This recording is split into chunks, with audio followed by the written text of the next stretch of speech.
Oh, hello. Oh, ah, corgi. It's good. Oh, suddenly soundtracks are here to provide you. Suddenly soundtracks will show you care. Oh, be more the soundtrack inside you with sweet understanding. Oh, with sweet understanding. With sweet understanding. Soundtracks are your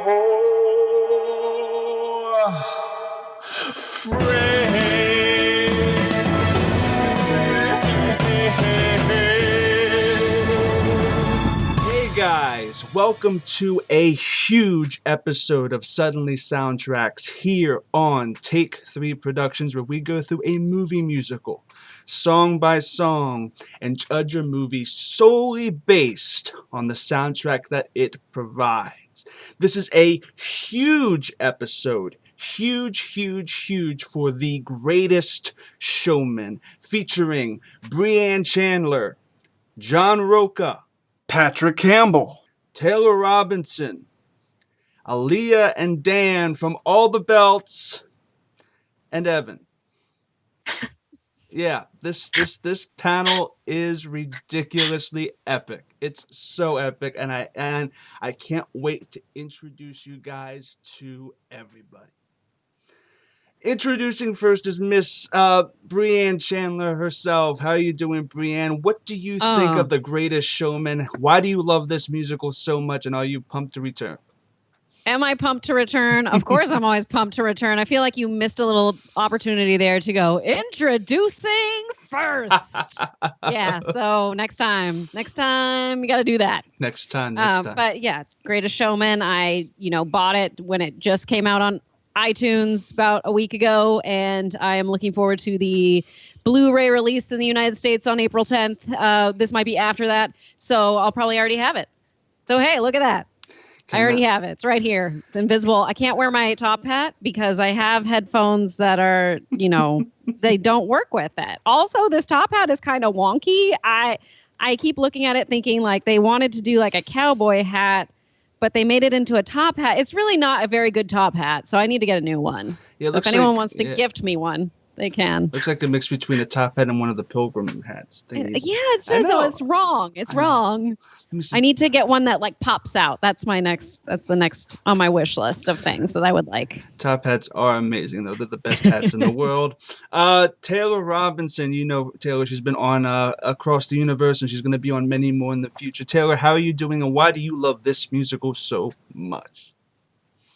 Oh, I'm great, and I love everything about this musical. I went in, saw this movie, not really knowing what to expect, and walked out just like wanting to buy the soundtrack immediately and just put on my own life musical and buy top hats and all this stuff that I didn't know I needed. Suddenly I needed immediately after seeing this movie. So I'm very excited. The first time we saw it was when it came out in the theater. It's first week, I think. Yeah, the first week that it was open, and we went and we really enjoyed it, and then we listened to the soundtrack a million times after that, and then we were like, this is the greatest musical ever. Yeah, we've seen it twice in theaters. The second time we saw it was we had a few beers and then went to the sing-along version. There was like 4 other people there. We sang really loud. Nobody else did. Two of the other people sat right in front of us, so they did not know it was the sing-along version. They found out very quickly. It was a real treat for them. Indeed. This one you can sing along to almost every single song. John Rocha himself. John, yeah. What do you think of this musical in general, and when was the first time you saw it, and why do you love it so much? Well, in general, the story of the musical is not as strong as you would like it to be, but it's the songs and the performances within the songs that really sold the musical to me. And I remember seeing it the first time was in a press screening with Perry, and sitting next to Perry, I was watching it and I was like, why am I enjoying this? And then also kind of upset about the story not being as strong as I want it to be. And then that song Never Enough came on. And when Never Enough came on, halfway through her song, all of a sudden, like, every single sense of mine just completely exploded. And I was like, what is happening to me right now? And I got really caught up in the song. And it really, like, I was prickly. Like, it was so emotional. And so from that point forward, I just was 100% in with the musical. And I've taken, I don't know, like 15 people to go see it. Or so, like, I've recruited, and they've recruited people, and they've recruited people. So, like, my group of 65 friends is like 30 to 40 of us that absolutely love it and listen to the soundtrack over and over and over again. And I've gone back 4 or 5 times to see the movie, I think. And sadly, I was sick when the sing-along came through L.A., which I was so mad about, and I couldn't go and sing because I know it would have been a bunch of L.A. people singing their brains out. So, Evan, what are your thoughts on The Greatest Showman? It has a great soundtrack, great set pieces. The movie's mediocre, but we're here to talk about the music, so we're okay. I don't necessarily not disagree with you. Pat, what are your thoughts on Greatest Showman? When did you first see it? What are your thoughts? So I actually have a funny story about this movie, and the first time I saw it was actually at a test screening back last year, long before they'd even dropped a trailer for the movie. And I fell in love with the music. I fell in love with the performances. I really just think that this is one of the biggest love letters to the golden age of musicals that we used to see in the 60s and early 50s in Hollywood. We don't get a lot of this now, so it does strike a special place in my heart for what it accomplishes. The story's pretty paper thin, but everything else is made better by the music and the cast. Yeah. Evan, when was the first time you saw Greatest Showman? It was back in December. I think it was the second week of it opening. Everybody was talking about it, and I finally wanted to get my own opinion about it. So I walked in expecting a glamour show. I went by myself. It's normal. Greatest theater in the world, Goodrich Theaters. Check them out. And it was a good time. I liked it. I shoved my face full of popcorn. Zac Efron, Zendaya, Hugh Jackman. So, like, I got what I expected. I just wish it was a stronger story, but that's just me. Indeed. So we're going to go right into this, gentlemen. We're going to go right into track number 1, The Greatest Show, which essentially just sets everything up into motion. Not necessarily the story, but the actual personality of the entire film is all encapsulated in this one. Technically half a song if you're watching the film. On the soundtrack, it's a full thing, and we'll get to the second part later on. It's a good opener. It kind of just leads you into the movie. It hints at what you're about to get. That's what a good opener should do. It's not as story covering as it arguably should be, but it has everything that you want out of a good opener. Smooth. It's there. You know what's going on. It's The Greatest Show. That was very specific, Evan. Pat, what are your thoughts on The Greatest Show as a song? I mean, as a song itself, it's the perfect way to open the movie because it's this really bombastic, beautiful opening number. Yes, it's not very story heavy, but it actually lays down a lot about this character and what you're going to learn about him and what you're going to see about him. And this idea that he's this great dreamer and he's this larger than life personality. And I think that it really conveys that within the opening of this. You see the fruits of his labor early on, and you can really buy into this idea as the movie progresses of what you want him to see. Like, you want him to succeed and you want to see what he sees. And I think that this is the perfect opening for that. The music is just really, really catchy, and what's not to like about it? It's just a lot of fun. Now, John, as an opening number, this song, it's one of the most important things in a musical is the opening of a musical to capture the audience. And it does this in spades. I want to know your thoughts. What are your thoughts on The Greatest Show and how it opens up the film itself? I love it because, A, it lets you right into the idea that the songs in this film are going to be anachronistic. It also lets you into the fact that this feels like a broad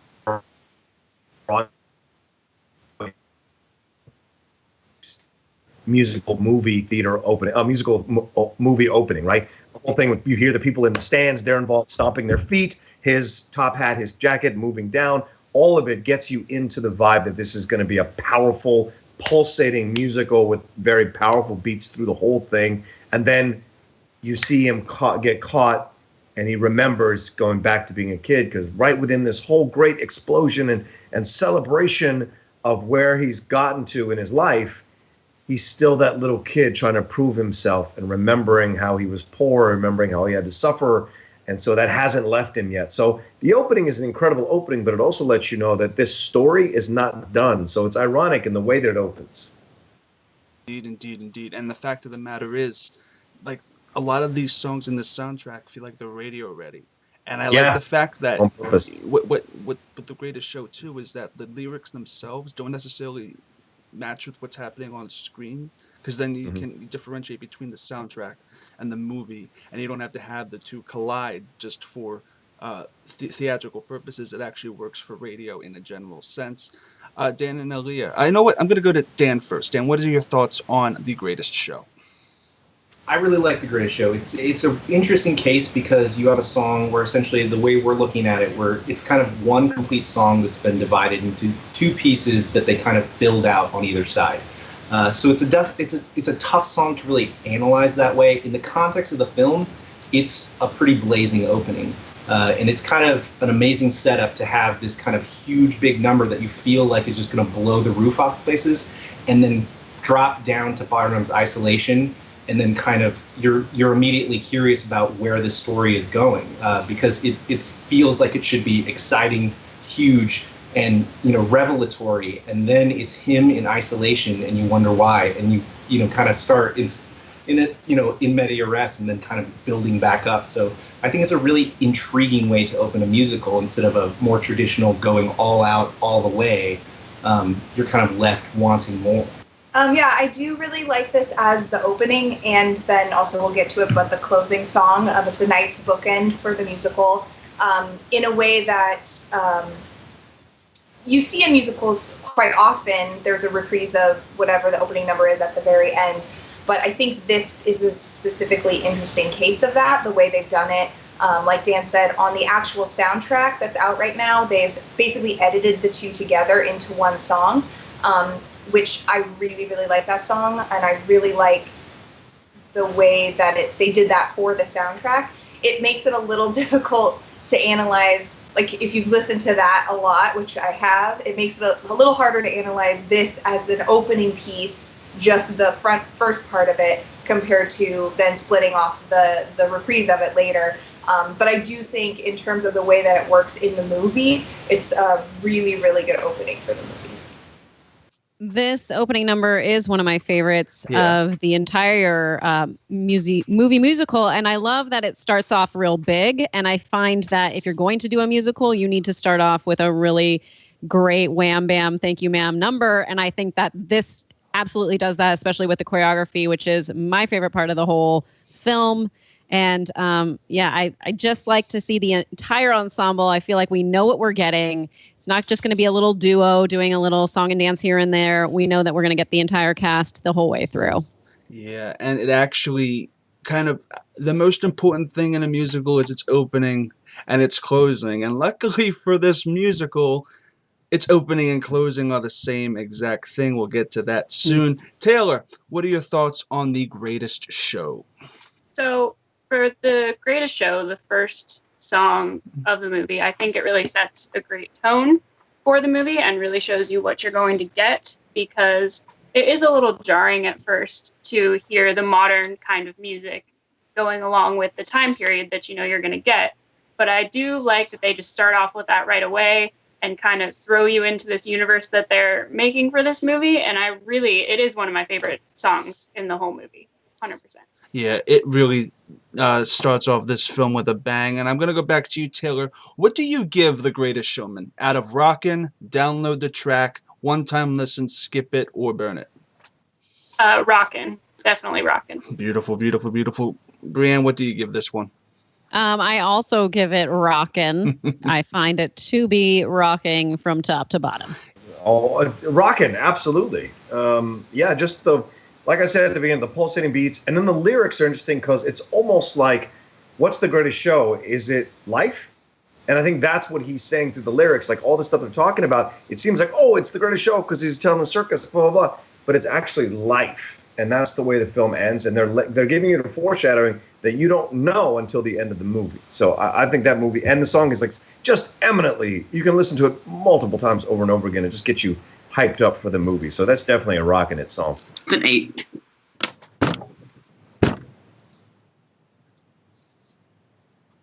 I think you just killed Chris, Evan. Rockin', download the soundtrack, one-time listen, skip it, or burn it, you motherfucker. I haven't done the ratings for like ever. Had you not watched the fucking show? So this is an interesting case when, you know, as Alia said, by splitting it, it's a little bit tougher. As a whole, I think absolutely Greatest Show is a rockin' song. Taken in isolation, where you have this 2-minute piece that doesn't reach its full crescendo, I put it more as a download. But overall, I think that it's an amazing song and I love it. I think it's absolutely rocking. But in the context of the film itself, I would take it a slight step down just because of kind of it's a piece of a larger whole. So.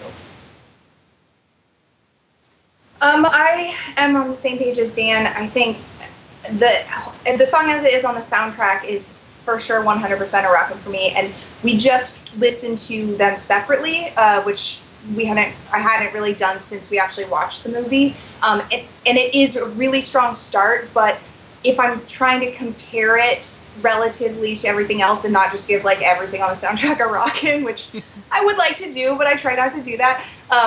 Especially compared to the reprise of it, which we'll get to, which I like even more than this, then that's why I gave this one a download. Dude, I want you to leave that in because it's so hilarious when you blow up. I love that, and it's my favorite thing in the whole world. I might do it because it makes him look like a jackass. We're going to download the soundtrack, Chris. That's what we're going to do because it's a good opener. It fringes on great, but it misses out on some storytelling parts. We're going to download the track. Yeah, okay, cool. I'm glad you said Are you happy? Yeah, I'm happy. Thank you. You guys have no idea how much pain he caused me. Pat, what do you give The Greatest Show? You know, I would love to agree with Evan, but I just love telling him how wrong he is all the time. So we're going to go with it's rockin'. I mean, this is what an opening number should be in a movie. This is how you open a musical. I mean, it is one of the catchiest songs that I have heard in a movie in a long time. It's a lot of fun to listen to, and it plays great when you're listening to it on the soundtrack. Evan, I'm sorry, you're wrong, but we're rockin'. If you start a musical off as strong as this, automatically I give you a rockin', and a rockin' is what it deserves. There's no other way to open this movie. Then you kind of get into almost away into A Million Dreams. This essentially is a transition scene that gives you the backstory of Bonham as a kid and his love interest to where they are now, living away from the parents, and it gives you a backstory to Bonham that you kind of need through song that for the film it's kind of odd. It really is. This one is kind of a little odd because the song itself doesn't really, for me, the lyrics and stuff don't match what is going on screen. Like I could see, like it doesn't tell the story. The screen and the film itself tells the story for the audience. You don't get that same story through the soundtrack, I don't feel. I might be missing something. Taylor, for A Million Dreams, what are your thoughts, and do you disagree with what I said? I agree with you to some extent. Yeah. Where the song isn't really telling the story that you're seeing, but I do like what they did with it. I think that it was a good way for them to put the beginning of the love story into the movie and also kind of give us that time jump of showing us where we're going to end up, and doing it in kind of a concise way. And I do actually really like the song, but I get what you're saying when you're saying it doesn't exactly match up. Yeah, it doesn't. Brianne, do you disagree with what I said, or what do you think about the song? I think that this song was I think every song in The Greatest Showman was made for radio ability. And that is like, we want to be able to listen to this again and not think of, oh, this is The Greatest Showman. And that's why I believe that they didn't put the exposition in the song. They put it in the visuals.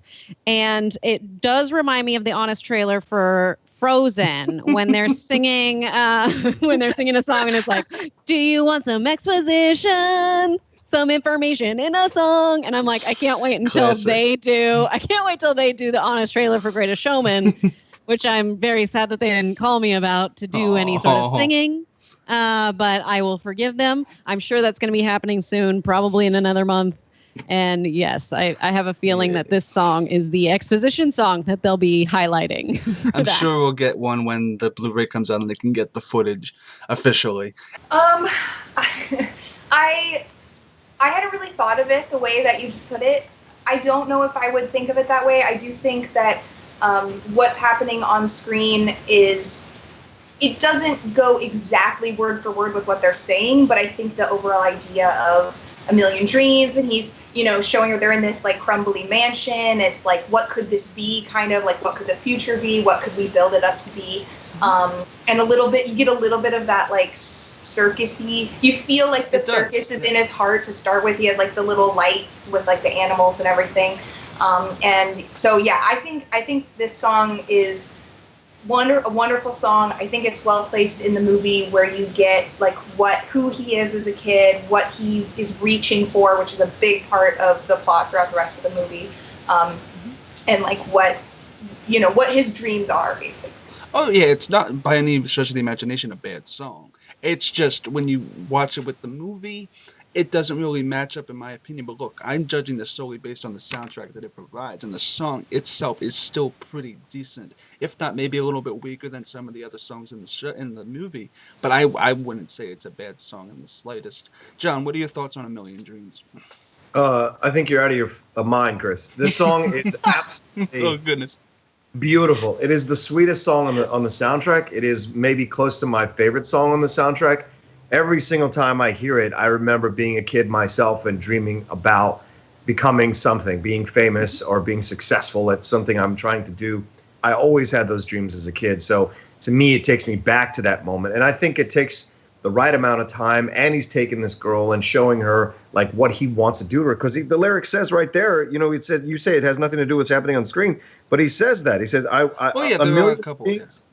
The special things I compile, each one there to make you smile. So that's the thing. He's conveying his love to her by sharing his dreams with her. And that's what is the mark of any good relationship, is sharing your dreams with that person and knowing that and being vulnerable to share the dreams with that person. And that person's going to like help you however they can or support you however they can so you can reach your dreams and achieve your dreams. And so that's what it's so sweet about this song. And the little playfulness between them, like he scares her with the little stuff and all that jazz, all through there, but because they're both lost. Like, she doesn't fit in that rich world and he wants more.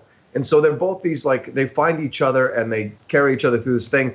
And then he becomes Hugh Jackman. And I just love that. And then you see the joy that he's lived through this whole time with her. And they're still like they're writing each other. All of that is incredible. And it lays the groundwork of their relationship and their love for each other and their connection. And so to me, I think the song is one of the strongest songs on the soundtrack, actually. And I think it's one I go back to all the damn time. And it makes me emotional every single time because it's that idea of wanting to reach for your dreams. Moving on to $1 Million Baby. Not baby. $1 Million Baby. So this is actually the musical version of Clint Eastwood's classic boxing film. And Clint Eastwood actually reprises his role in the film adaptation now on Broadway. It's fantastic. If you ever wanted to know if Clint Eastwood can sing, he can't. And I love everything about it. Thank you, Chris. $1 Million Baby is maybe the greatest Broadway musical of all time. So thank you. Box the day away. $1 Million Baby is here today.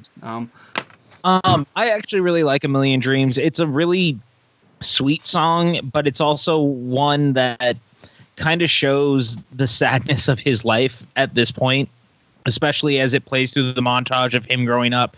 And he has this life where he's been left behind. Like, he is alone. He's living on the streets. His family is gone. There's no one. And this idea that someone with nothing that can still have this big dream to be the next greatest thing, who wants to travel the world, who wants the girl, there's something really sweet and kind of romantic about it. It's not an incredible song all the way through. I think it overstays its welcome just a little bit. I still really like it, and I love the way that it's split between the childhood and the adult versions of them. Once it gets to New York, I think it's absolutely breathtaking.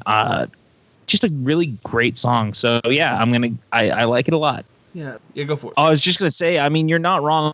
Just looking at that scene when they're in the mansion as kids, and you're seeing all the shadow animals and stuff. That is such a great part that actually really leads into what this movie is.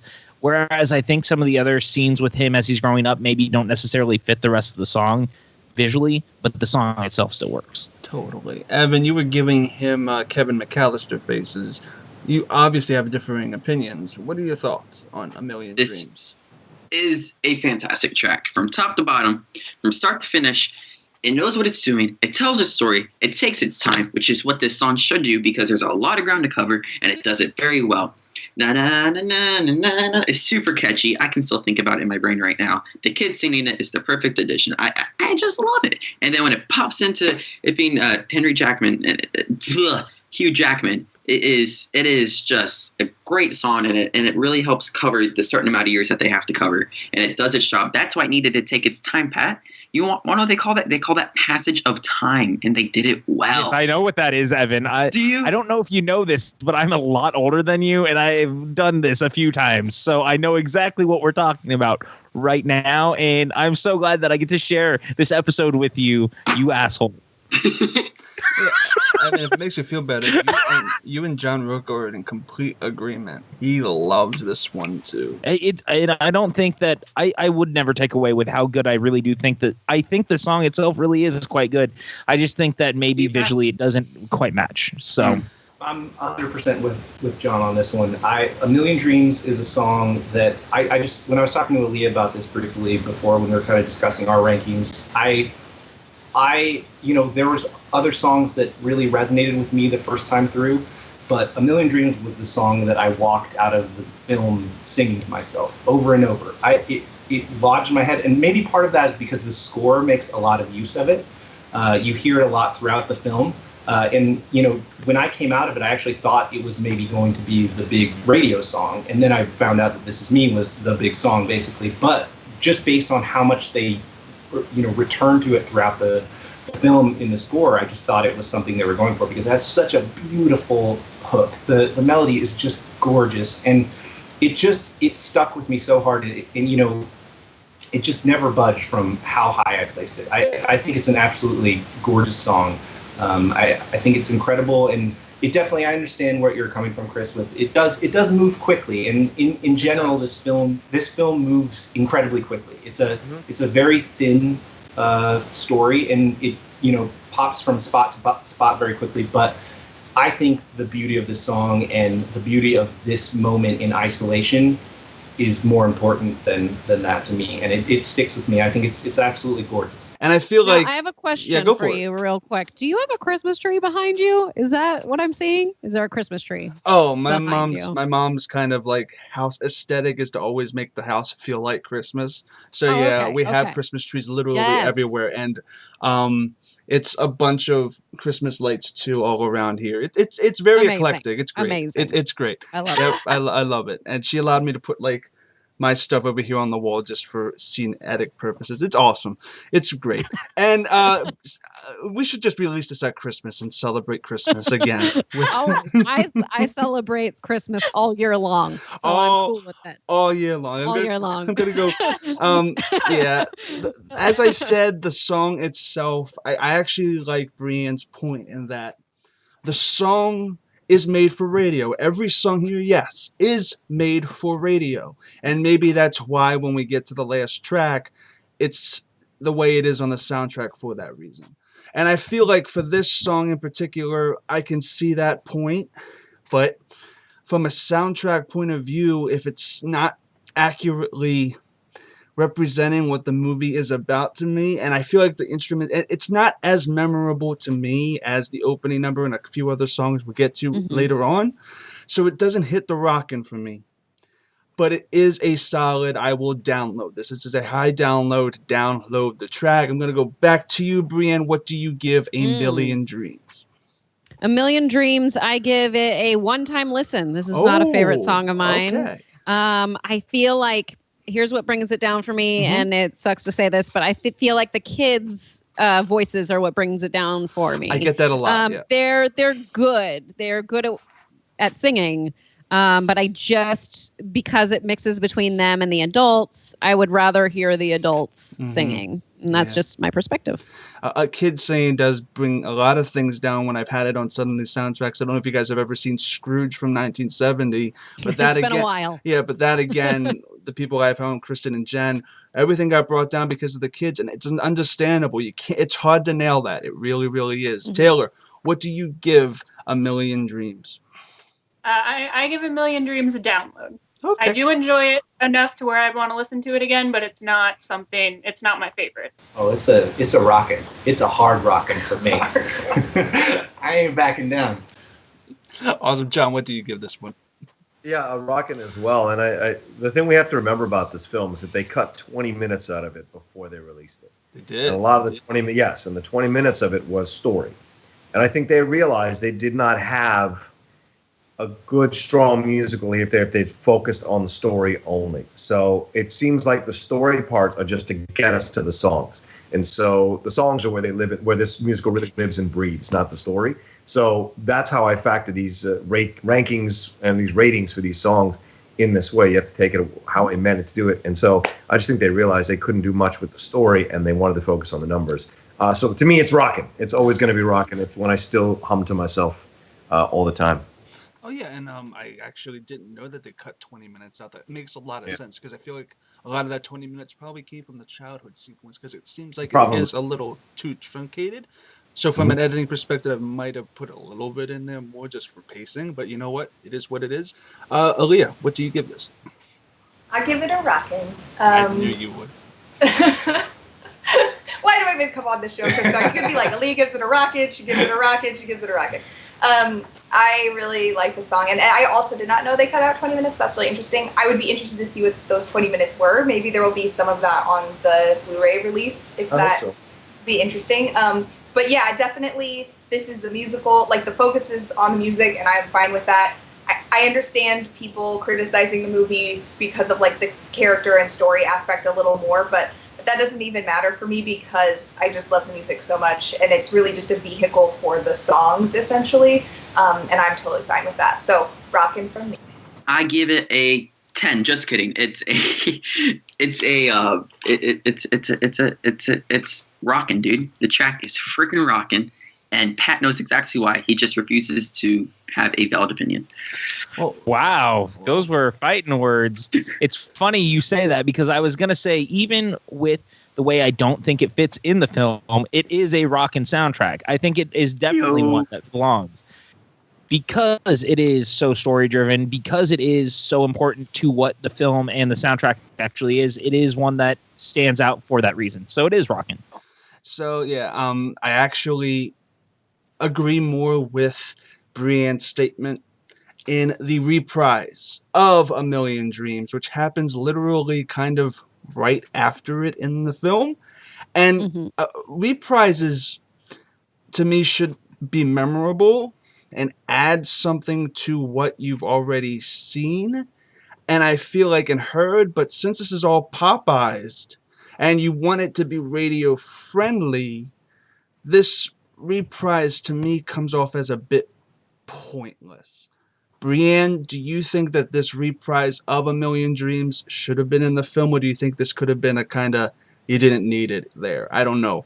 Go for it. You know, I haven't actually thought about removing it from the film per se. But I guess maybe they wanted to have pretty much all characters sing, aside from like, Michelle Williams' father's character. We don't need him singing, but but I feel like they wanted all main characters to be singing in this movie, and so that's probably why they put that in there. so they can have those little girls sing. I have no idea. Yeah. Yeah. I don't. There's nothing. Well, I It's just hard to didn't talk like about it. Million Dreams. Yeah. Yeah. There's really nothing. I would have actually. This should have been all in one track itself, because there's this great instrumentation of it with the actual musical version that interludes between the two, and I feel like they could have just had this as one big 7-minute track or whatever it was. Yeah, sure. I don't really feel like you needed to separate this on the soundtrack. Taylor, anything to add about Million Dreams, the reprise? I mean, not really. There's really not much you can add to that. It just kind of is there, I think. Like I said, to me, the movie really resonates with me because I grew up poor, very poor. Like, we didn't have a car for the first 2 years that I was in existence. And so for us, it was the little things that my dad or my mom could afford that were incredible to get as gifts. So that sequence, that reprise, which is there with the little girl looking at all the shit dancing and all the things that are dancing in the silhouettes and whatever on the sheets that they're drying, it's just a really beautiful moment of family connection. You know what I'm saying? I could give you this. This is what you have.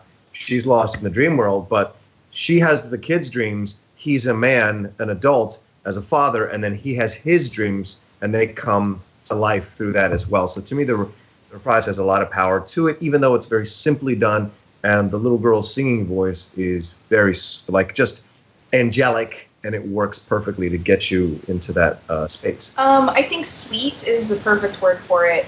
It's such a sweet little thing, and the girl is great. I think in the context of the movie, it's a good song to show sort of like everything Rocha said about, you know, what their family dynamic is, the dreams that they have.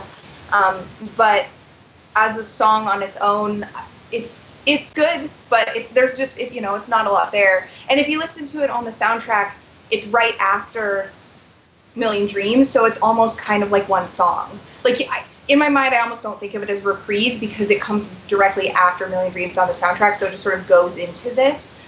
So on its own, as a song, it's very sweet, but I would say not, compared to most of the other songs on the soundtrack, there's not as much there song-wise. Absolutely. I agree with everyone here. I think this is a very beautiful moment in the context of the film. I think it's a really interesting idea that you're seeing, obviously Barnum's ideas of, fame and fortune are his million dreams. He wants this, the bright lights. And then it's kind of beautifully realized in the way that we see, children's experiences taking, the same things that their parents want, but realizing it through their own lens, which is kind of this amazing thing. And what the children want is just this beautiful little device, and it's so small and seemingly meaningless, but it's everything to them. So it's amazing how the way that children can clarify something that a parent wants and take it in their own way and reinterpret it. And I think that's a great reason for this song to even exist. I think it's beautiful. But taken in isolation, it is not something that I want to return to very often. But I think it's perfect as a little tag at the end of Million Dreams. I think it works beautifully if it's one single, which when I listen to it, I always listen to them both together.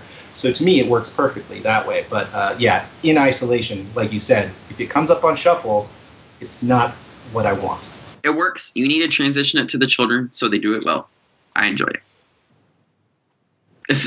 There's really not much more to it than that, but it works. Yeah, it's children singing. Pat, anything you can add to that? It certainly exists, is what it does. It certainly exists. Oh, yeah, I'd say download it. Absolutely, yeah.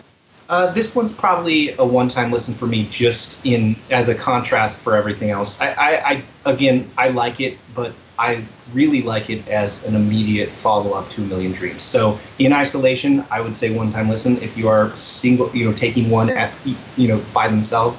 But it's beautiful. I still like it. I also gave it a one-time listen, even though, I listen to it every time I listen to the soundtrack, so it's like a little hypocritical for me to give it that, but because it's just right at the end, like it's part of, Million Dreams, so it's not like I have not listened to it every single time I listen to the soundtrack, but like you were saying, if something was on shuffle, I might not, want to listen to this every single time, depending on the context, just because it is so short and just on its own, not as much as the others. That's what this is clearly a skip it. It's not like a burn it type thing, but it just doesn't. You don't need it on your soundtrack if you're listening to it after you've just listened to the song itself. There's no need to have it run right after the other like that. So yeah, sorry, skip it. I'm actually in the opinion that it should be skipped because this should have been just at the end of the actual track and not a separate track. Exactly. If it was a part of the song itself, we might have a different story. Which makes me confused why the other reprise that we're going to talk to at the very end wasn't at the end of The Greatest Show. Because it just makes no sense why this is here as a separate track. Evan, I think you agree with us. Blarg! We are at least giving it a one-time listen. Come on now. Just listen. You have it as a one-time listen if you've listened to the other version of the song. No, because I like hearing little kids sing. They're fun. Wow, that was awkward. That was so creepy. My favorite musical is Mary Poppins. I like I like hearing small children sing. They have great voices. I said burn it, mainly because I feel like, it doesn't need to be on the soundtrack. I think it's fine in the movie, but yeah, it's not something that I would ever. Yeah. I skip it every time it comes up on my iPhone. So, of course, yes, doesn't need to be there. Taylor, what do you give it? I gave it a skip because once you hear it once, you don't really need it. Evan, you make me dumber. Okay, we're gonna go into come alive. Okay, 3, 2, 1. Then we get into Come Alive, which is probably the first really big radio tune that pops up that really was, I could tell was written as a single, and it really shows, especially when they get into the clapping portion, which you just want to get up and dance. Pat, what are your thoughts on this song Come Alive and its context in the film? This is easily one of the strongest songs in the entire film, and it's one of the most catchy. It's one of the just most fun. There's something about it, the way that it gets to have interactions with a lot of the different characters throughout it as you're starting to meet them. And it really gives Jackman a chance to shine again, which, I mean, not that we need to give him more reasons to be the most awesome man on the planet when we had Logan last year and, 17 years of him in the X-Men franchise or anything else he really ever did. But this one goes to show, again, why he is maybe one of the top performers of all time when it comes to what he does on film. And he's just so goddamn charismatic, and it plays into the song. Yeah, this is really, really uplifting and makes you feel so good after listening to it. And actually, the sequence itself is really, really cool because it actually gives the sideshow performers a chance to be like, this is you, to embrace yourself. And it really felt that it embellished the theme of the movie quite well. And the song itself, which you need. Yeah. Because this plays into the movie as you go along, obviously, is their relationship with Barnum. And I think that the song and what it's portraying on screen really works into the relationship he's trying to build. And for once, they're starting to really see themselves come alive. They're finally finding it within themselves to be these stronger, powerful people that the world tells them they're not. And I think that really plays from the song and the movie. Yeah, and the thing is, too, before I get to Evan, is that I think I've told you this off air at some point, Pat, but this is where the editing in this film becomes a bit bad. And I don't mean that in like it's not timed really well. It's great. It's just the shots that they choose for this song in particular, they choose to keep cutting to Zac Efron. They choose to keep cutting to Hugh Jackman and Zendaya.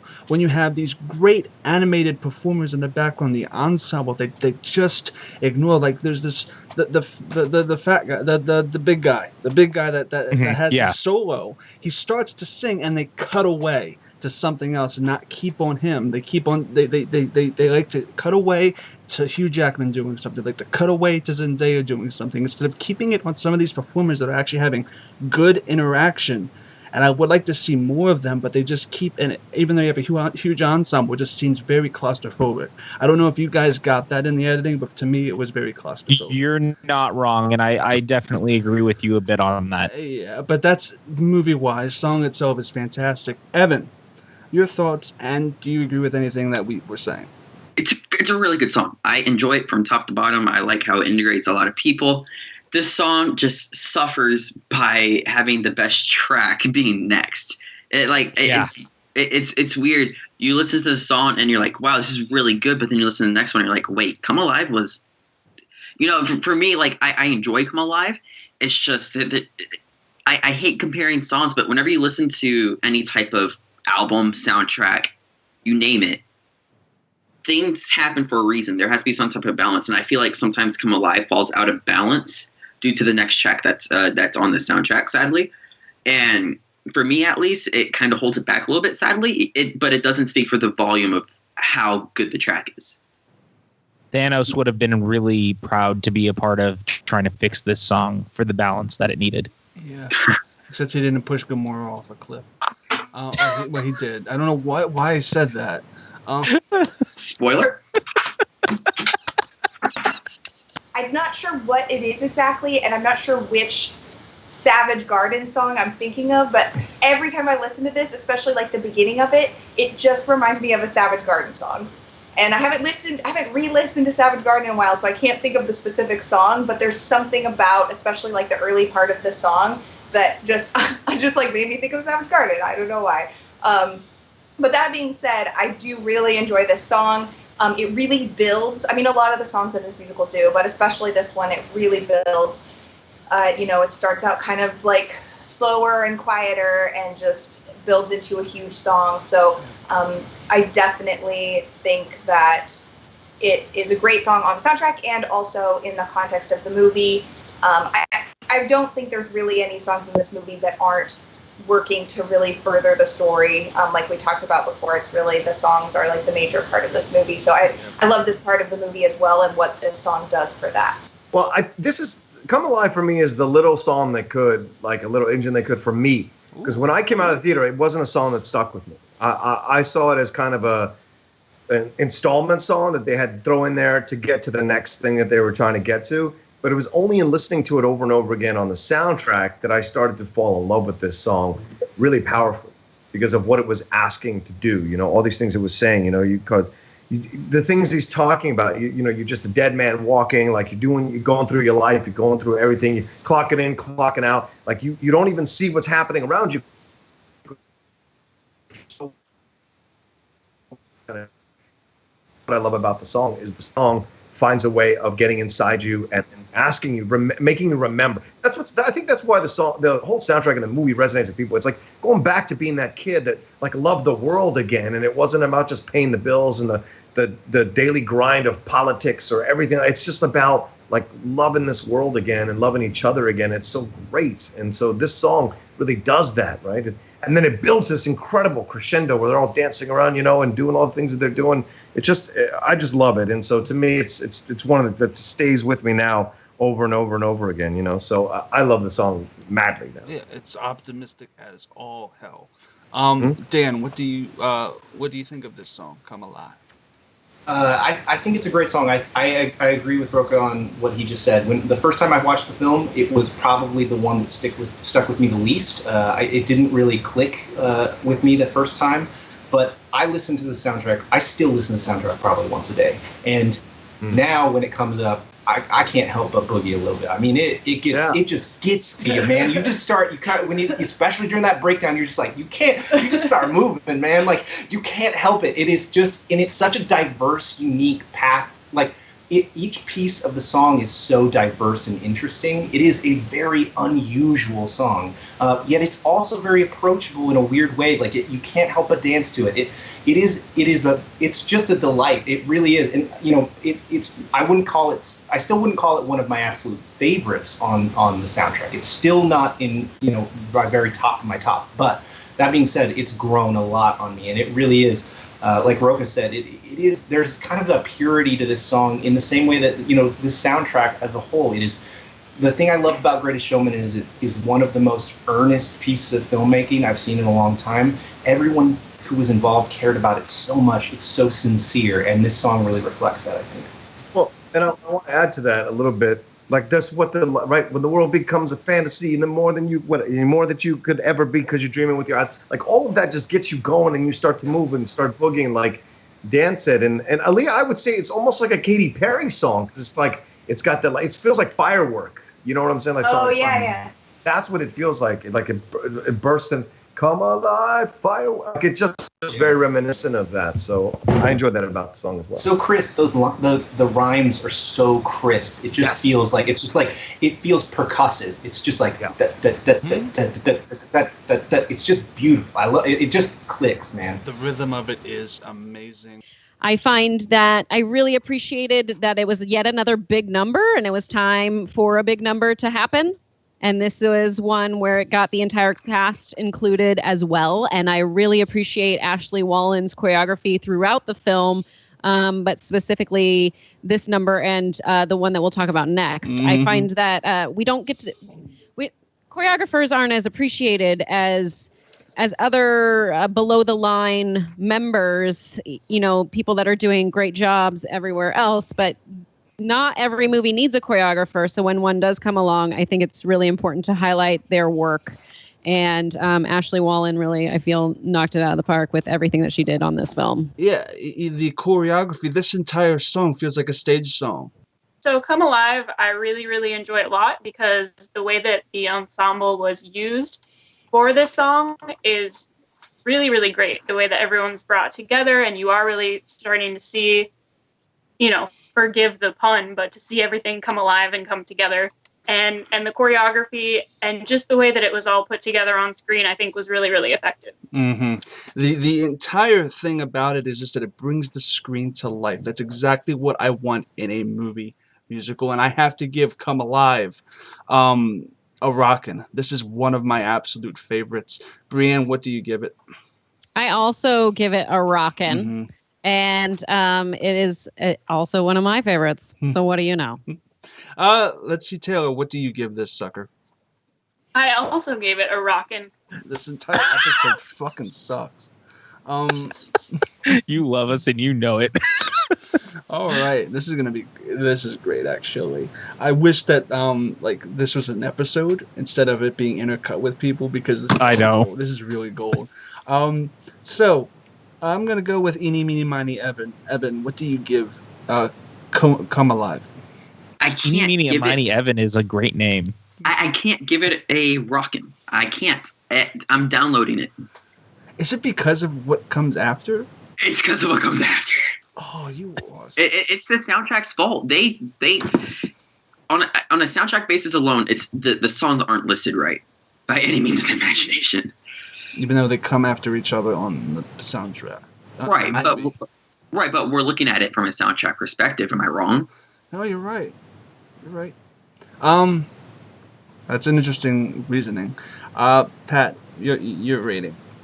I mean, it's so amazing how right he is at being wrong most of the time, because here we are again at this crossroads where this is clearly a rockin' song. It's so good. Just because this one isn't as good as the next song doesn't make it less rockin' than the one before it. So, you know, on the basis of what it does within the movie, what it does within the soundtrack, this song rocks, man. So it's rockin'. Oh, I love this song, and what comes after sucks. And we're going to get to it in a second. And I know. Wow, okay, that was just harsh. I gave the song a rockin'. This one is. How could you not? This Anything that gets you dancing that much, and I've said this before, and I'll say it on every episode just that I'm on in case people haven't seen other ones that I've been on. But I especially tend to judge songs and on this show when I'm ranking them on how fun and exciting they are to sing along with, like the ones that you really want to like belt out in your car. Those are the ones that I tend to really gravitate to the most and rank the highest. So this is definitely fits the bill on that. Rockin' for me as well. You have to belt this one out. It is amazing, and it gets that alone from the acapella clapping portion, which is amazing. Dan, what do you give this? It's rocking. Yeah, it is. It is. John, what do you give it? Yep, rockin'. Not even a question. Not even a question at all. We're going to get into this, and I have my reasonings why. It has a good hook. This is called The Other Side. Now,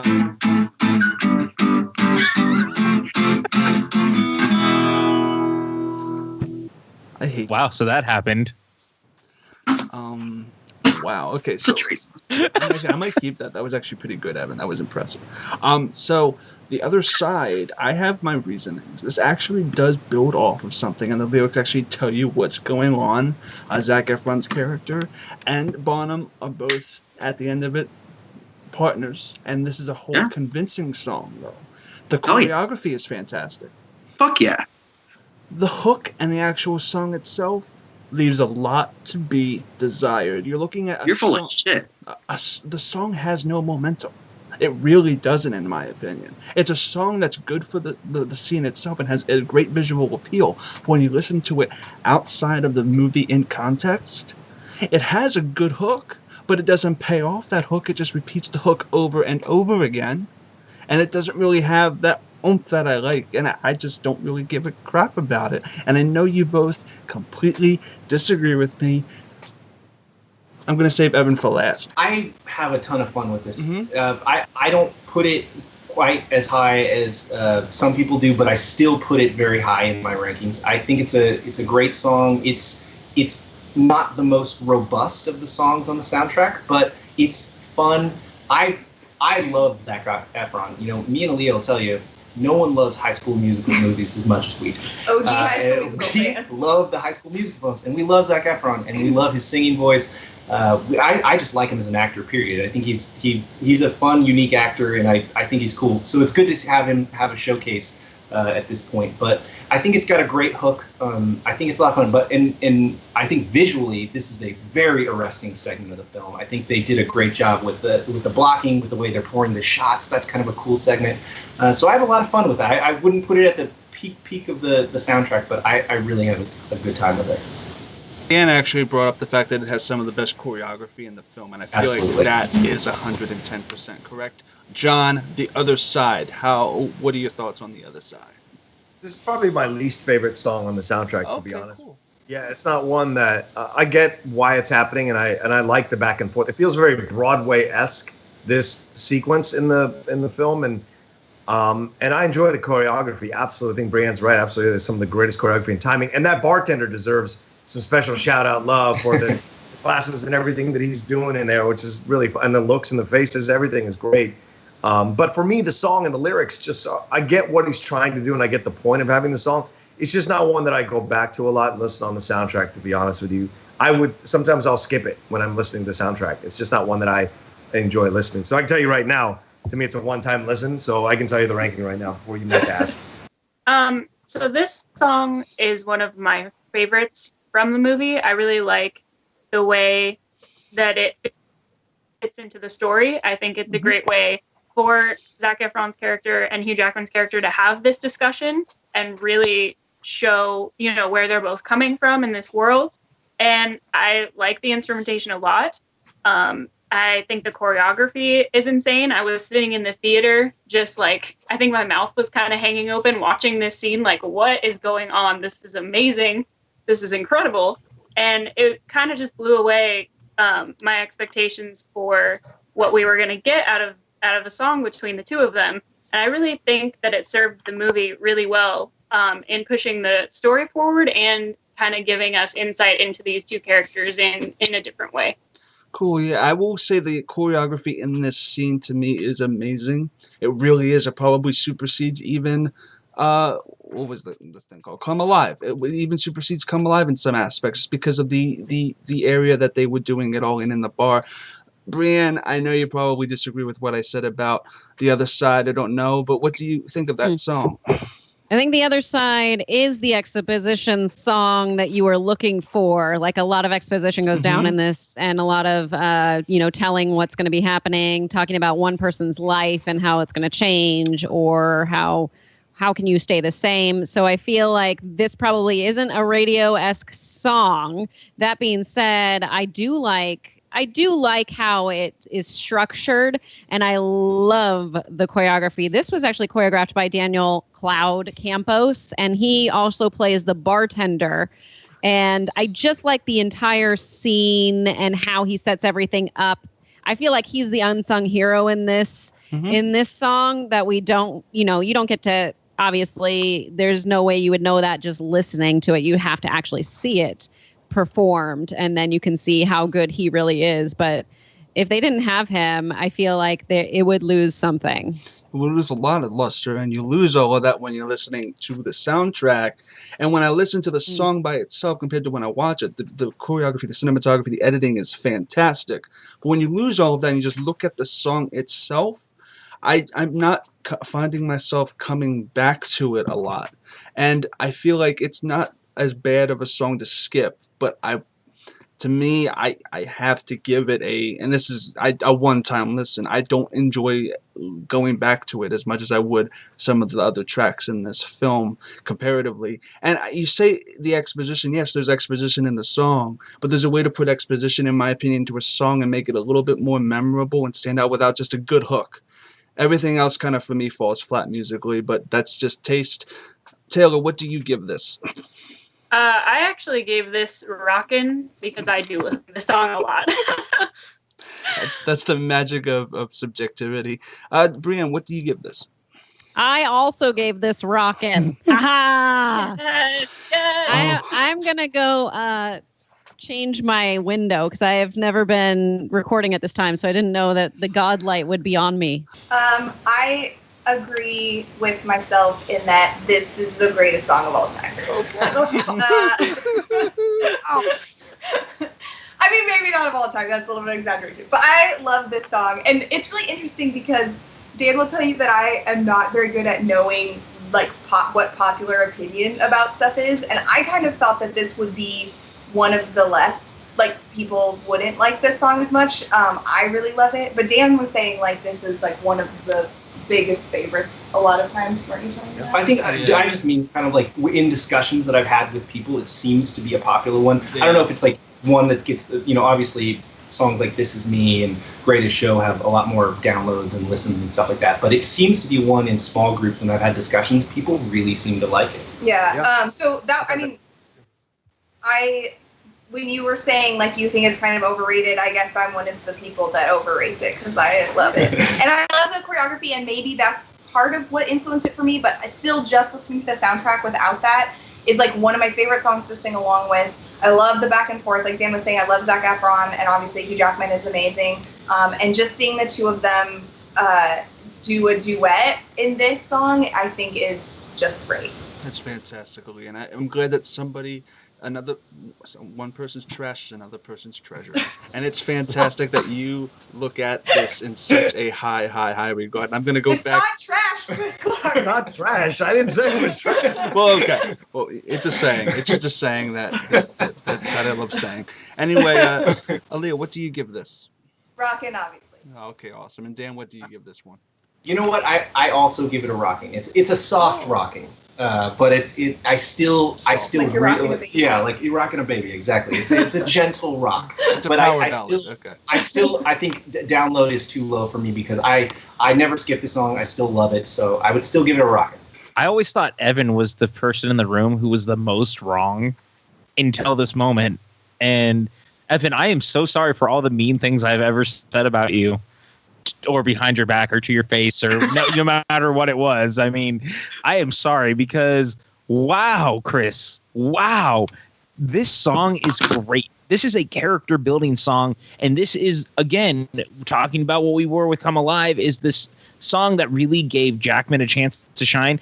Well, here's a song that we got to see Efron shine, and that's a really big deal because, especially for us as the audience who really doesn't know the character yet, and this is the moment that he really gets to stand up against Barnum, and he had to be able to keep up with Jackman in this. And not only does he keep up, he's almost better. He's so good in this, and the choreography is great. The lyrics are fantastic. It's so much fun to watch, and it's just a really great song.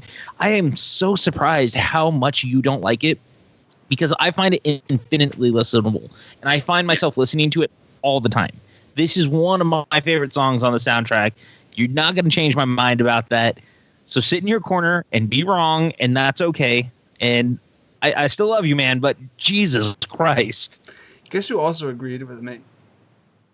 John Rocha, and he's wrong too, which is perfectly fine. John did. John agreed. Well, it's okay. We all know that Rocha also likes the Transformers movies, so wah. So we're just gonna skip Evan and move on to score. Okay, Evan. Fuck you. This is the best song on the soundtrack, by far and by none. The way how it builds up with the minor chord at first, and then builds up to this perfect E strum. I know you guys have no clue what I'm talking about, but it has this perfectly vibrant strum going on. And it what it does, and it goes, okay, we're gonna go acoustic, acoustic, acoustic, and then by the very end you have the full fucking band there. And you're telling me there's no momentum? It goes, we have verse, chorus, and then there's this awesome bridge where you can like hear the glass sliding on the fucking table, and it just sounds so nice, and it's part of the music too. Right, yes. Put that on purpose. Talk about momentum. That is the definition of building momentum. And then right after that, once they go back and forth and have their little 10, 18, 10, which I think that part's stupid. Like their negotiation tactics are dumb, but that's not part of the song really. It just that one part's like, what the fuck are you doing, P.T. Barnum? And along with Zac Efron too. But that's besides the point. It has this build up of momentum, and then you're saying it doesn't pay off. The whole fucking band comes in. This song at first is just an acoustic and semi drum song, and nothing else but that. But at the fucking end of the song, you hear, don't you want to say what? You got the fucking both Zac Efron and Hugh Jackman coming together to bang the song out to finish it. It just sounds so nice and so crisp. And I think it really entails what the Greatest Showman tried to do with the contemporary music, because it does it best. But by far, this is like with what they do with contemporary music and how they're able to take away certain instruments and also add in new instruments. It's just brilliant. It's the best written piece of music I think there's in this musical. Well, look, you actually hit it on the head. It goes boom, chorus, boom, boom, boom. Yes, it has quote unquote momentum to you if you actually dig anything other than the don't you want to get. I like that hook portion. I even admitted that I like that hook portion. The rest of the song, even the back and forth and how they speak the line sometimes, didn't do it for me whatsoever. Also, that's so interesting to me that you don't think that they kill it with the speaking parts of the line, because I think that is actually a very old school way of doing musicals, especially when you look back at things like Dr. Dolittle and even My Fair Lady, movies that had. They do it, yes. They do, and I think that at least in my opinion, I feel like in this song, these two actors portray that just as well, because that is a really great way. Even look at Hamilton. There's a lot of talking parts of that. Sorry. No, here's the problem. Chris doesn't know Hamilton. That explains it everything. But I'm just, I mean, look, I know it's your opinion, so I don't want to be hard on you. It's all subjective. But I mean, for me, looking at this in a way that, in the broader scheme of musicals, and I think what this movie does, I just said it earlier, this movie is like a big love letter to those old blockbuster musicals that we don't get anymore, and this in particular really shines in that moment to me, because it really shows these very different variations of the different kinds of music we got in musicals, and I think that's really important. I think not to piss Chris off or anything, but isn't it funny how we had two musicals come out very similar, and they're both love letters to old musicals, but they were two totally different movies. I just find that really interesting. I really hope you're not referring to La La Land. Of course he is. La La Land isn't a love letter to any musical. It's its own original jazz fusion kind of thing that Chris, you uncultured swine. It's essentially. Did you ever hear about the Umbrellas of Chernobyl, whatever it's called? La La Land is basically a glorified remake of that. It's a glorified remake of a shit ton of musicals, Chris. It's a remake of a French film. You know what else is a remake? Suicide Squad is just a remake of Escape from New York. Yes, and that's why Matt likes it.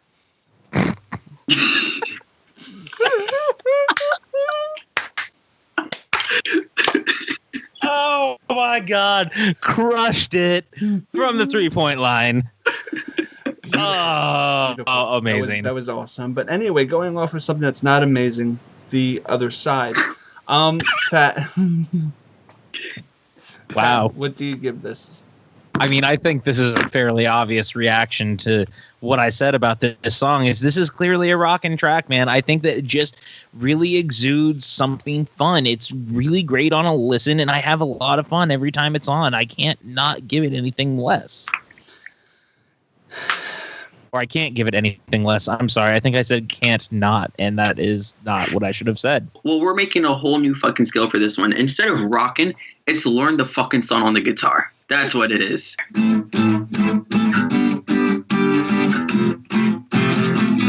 And that's it for the other side, folks. Then we get into the actual show in the theater. Never Enough. This song by Jenny is really, really Adele. It sounds like an Adele song. It feels like an Adele song.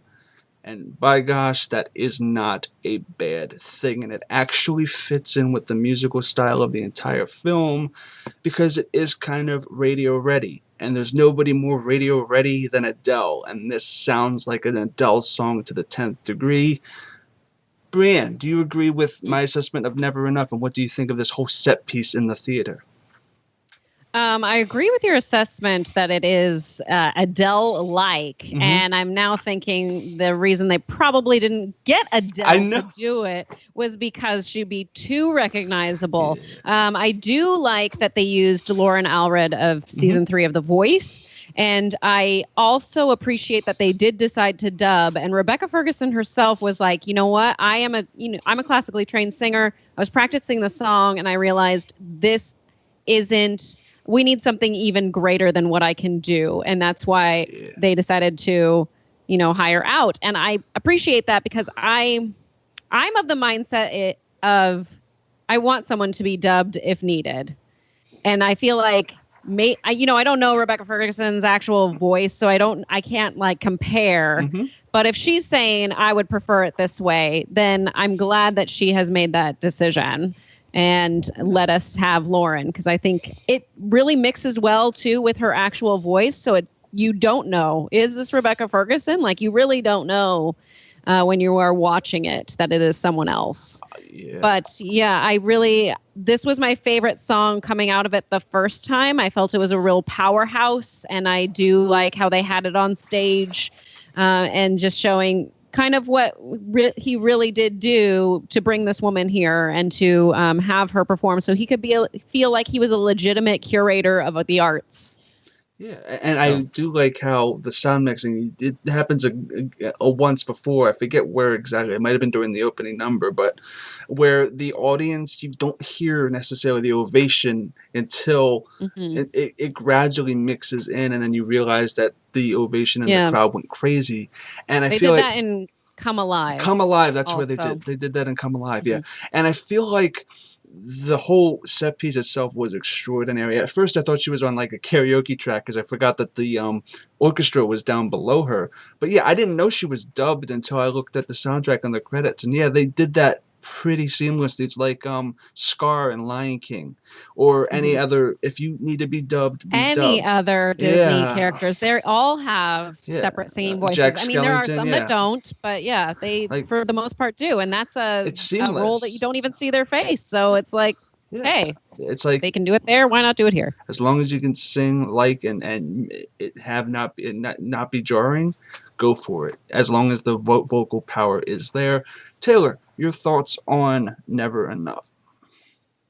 Yeah, this wasn't jarring at all. It actually, I was kind of surprised how well it did fit into the movie. It just kind of felt like it belonged there and it made sense.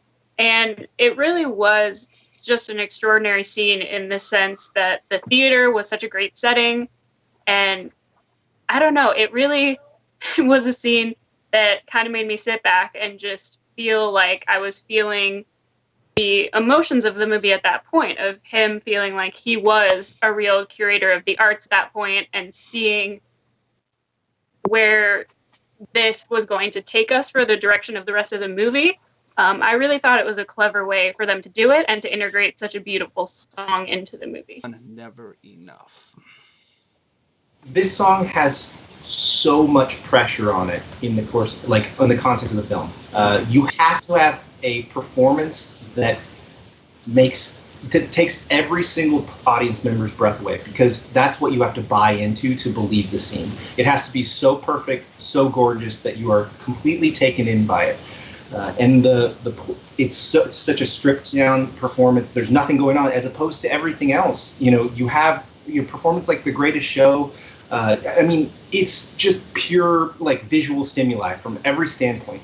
But this is just one woman on screen singing a song, so it has to nail that. And my goodness, this song, I mean, if this doesn't take your breath away, I can't imagine what will. I mean, it is absolutely stunning. And the lip sync performance on this is incredible. To add that onto it, the fact that Rebecca Ferguson lip syncs this so perfectly, I didn't even know it was a lip sync when I walked out of the theater, and then I found out about that shortly after. Actually, it was Drew Guy that let us know, and we were like, "What?" I was absolutely astonished by it, and all those factors going into it, and it is just absolutely breathtaking. And I mean, it's a stunner. Dan covered it pretty well already, I would say. The lip sync thing is crazy to me. Like, when we came out of the theater, I did not at all. That wasn't even my mind that might be a thing.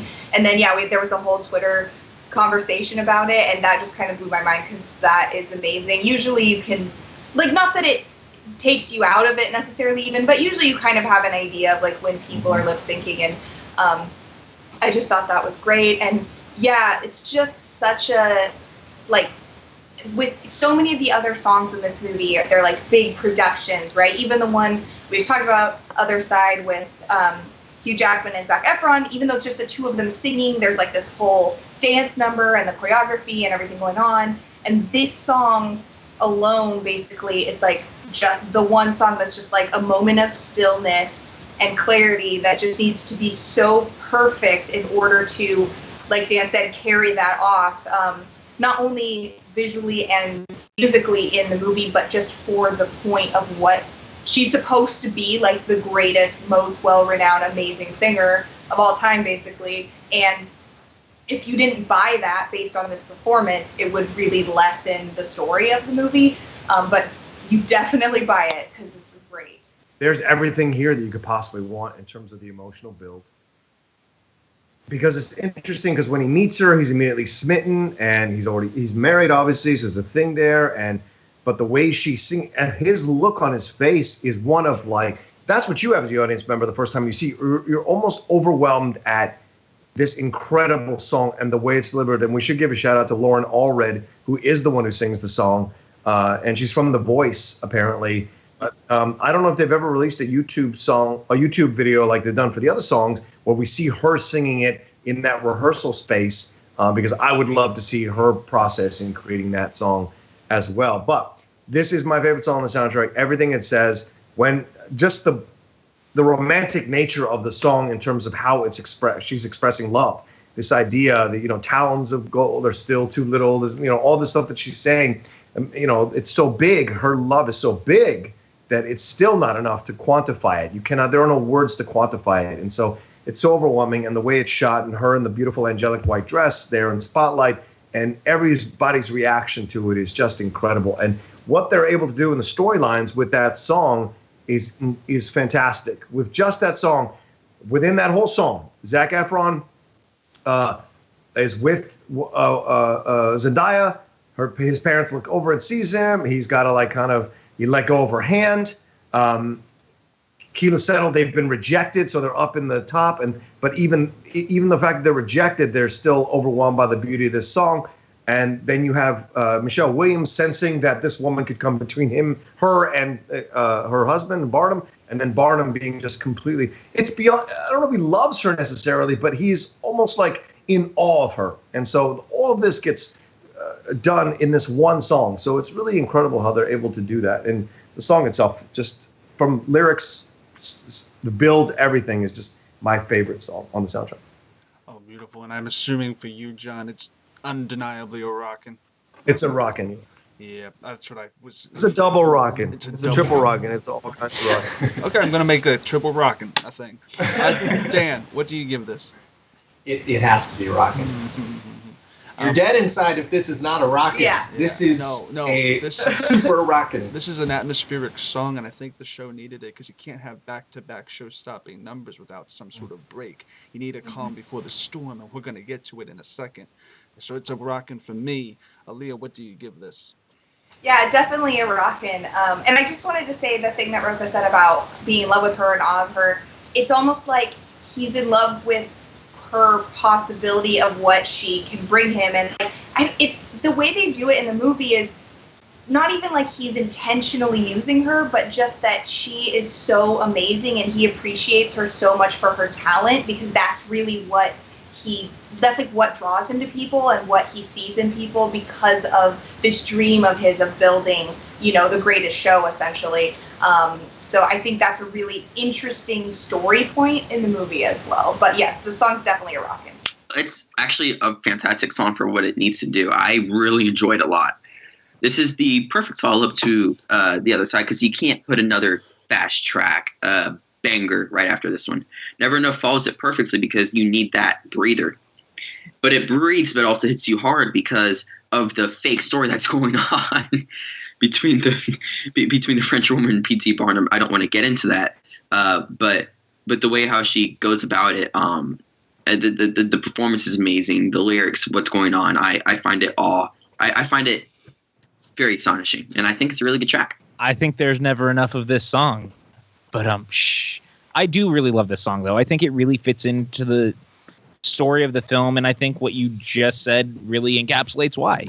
Because there is this part of the song that they use to try to tell the story from so many different characters' perspectives of what's going on in the conflicts in their life. I think it's really beautiful. It's a moment for the movie to breathe while also trying to push forward in a new direction, especially up to this point, because it is drastically changing directions. It's no longer just about him trying to build the circus at this point. It becomes a little bit more about himself and how selfish he's becoming. And I think that it's a really necessary part of the film. I think that it's performed really the way that Rebecca Ferguson at least displays that she's singing, it really helps sell it as well within the film, because it's actually not her singing, so that's pretty impressive, all things considered, and she really sells it like she is, so that's really important. I just can't say enough good things about this song. All good things. It's a rockin'. I'm not gonna learn on the guitar, but it's a rockin' for sure. It does its job, and it's a powerful track for the story that it's telling. If I ever did a Greatest Showman review, I would probably put on blast just for how fake it is, but for the story that it's telling and the way how it tells the story, it does a good job. I mean, this is clearly a rockin', again, just because the way that this song plays into what the movie is and the way it's taking it through the film itself, you have to have it as rockin'. It just belongs there. There's nothing more that you can really say other than how good it is, and I love it. I gave it a rockin'. I actually completely agree with Taylor and all that she just said. This is a rockin'. The whole set piece itself, even just watching it, is amazing, but when you listen to it, the voice just soars. Brianne, what do you give this? The only reason I didn't give it a rockin', and I've listened to this so many times, is because I just realized that there came a point where I realized this whole song is just the words "never enough," and that kind of bothered me after listening to it for the 25th, 26th time. So I've decided to download it and use it for karaoke. That's what you should do. That should be a separate thing. Yes. You should have everyone pick one karaoke song out of the entire list. Which one is your karaoke anthem that we are going to be doing out of this? This would be mine. All right, and then we get into the Oscar song, the single, the radio hit, the thing that they wrote, and they immediately knew that they had something special on their hands. This song is called "This Is Me," and it's not sung by any of the main leads. This is sung by, what's her name again? Gila Sema. She plays the bearded lady, and it is really one of the most empowering songs in recent film soundtrack memory. This Is Me has so much going for it, and is actually so timely to where we are right now as a society. And you have to take pride in who you are. You really, really do. Dan, what are your thoughts on This Is Me? I mean, This Is Me is obviously a showstopper. It's meant to be a showstopper. It is the most universal radio hit unquestionably on the soundtrack. It is the one that everyone can relate to. Everyone can find something special in it, and it's performed beautifully by Phyllis Settle. And I think her voice is obviously magnificent.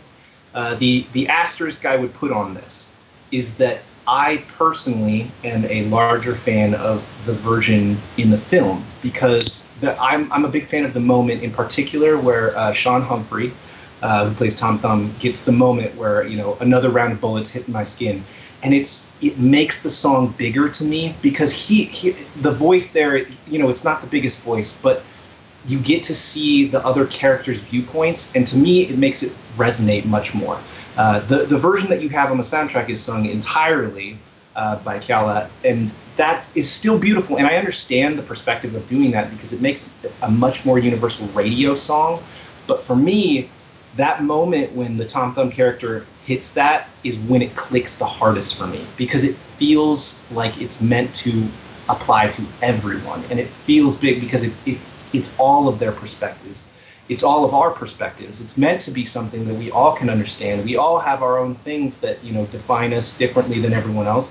It's meant for all of us. It's a powerful message and a beautiful song.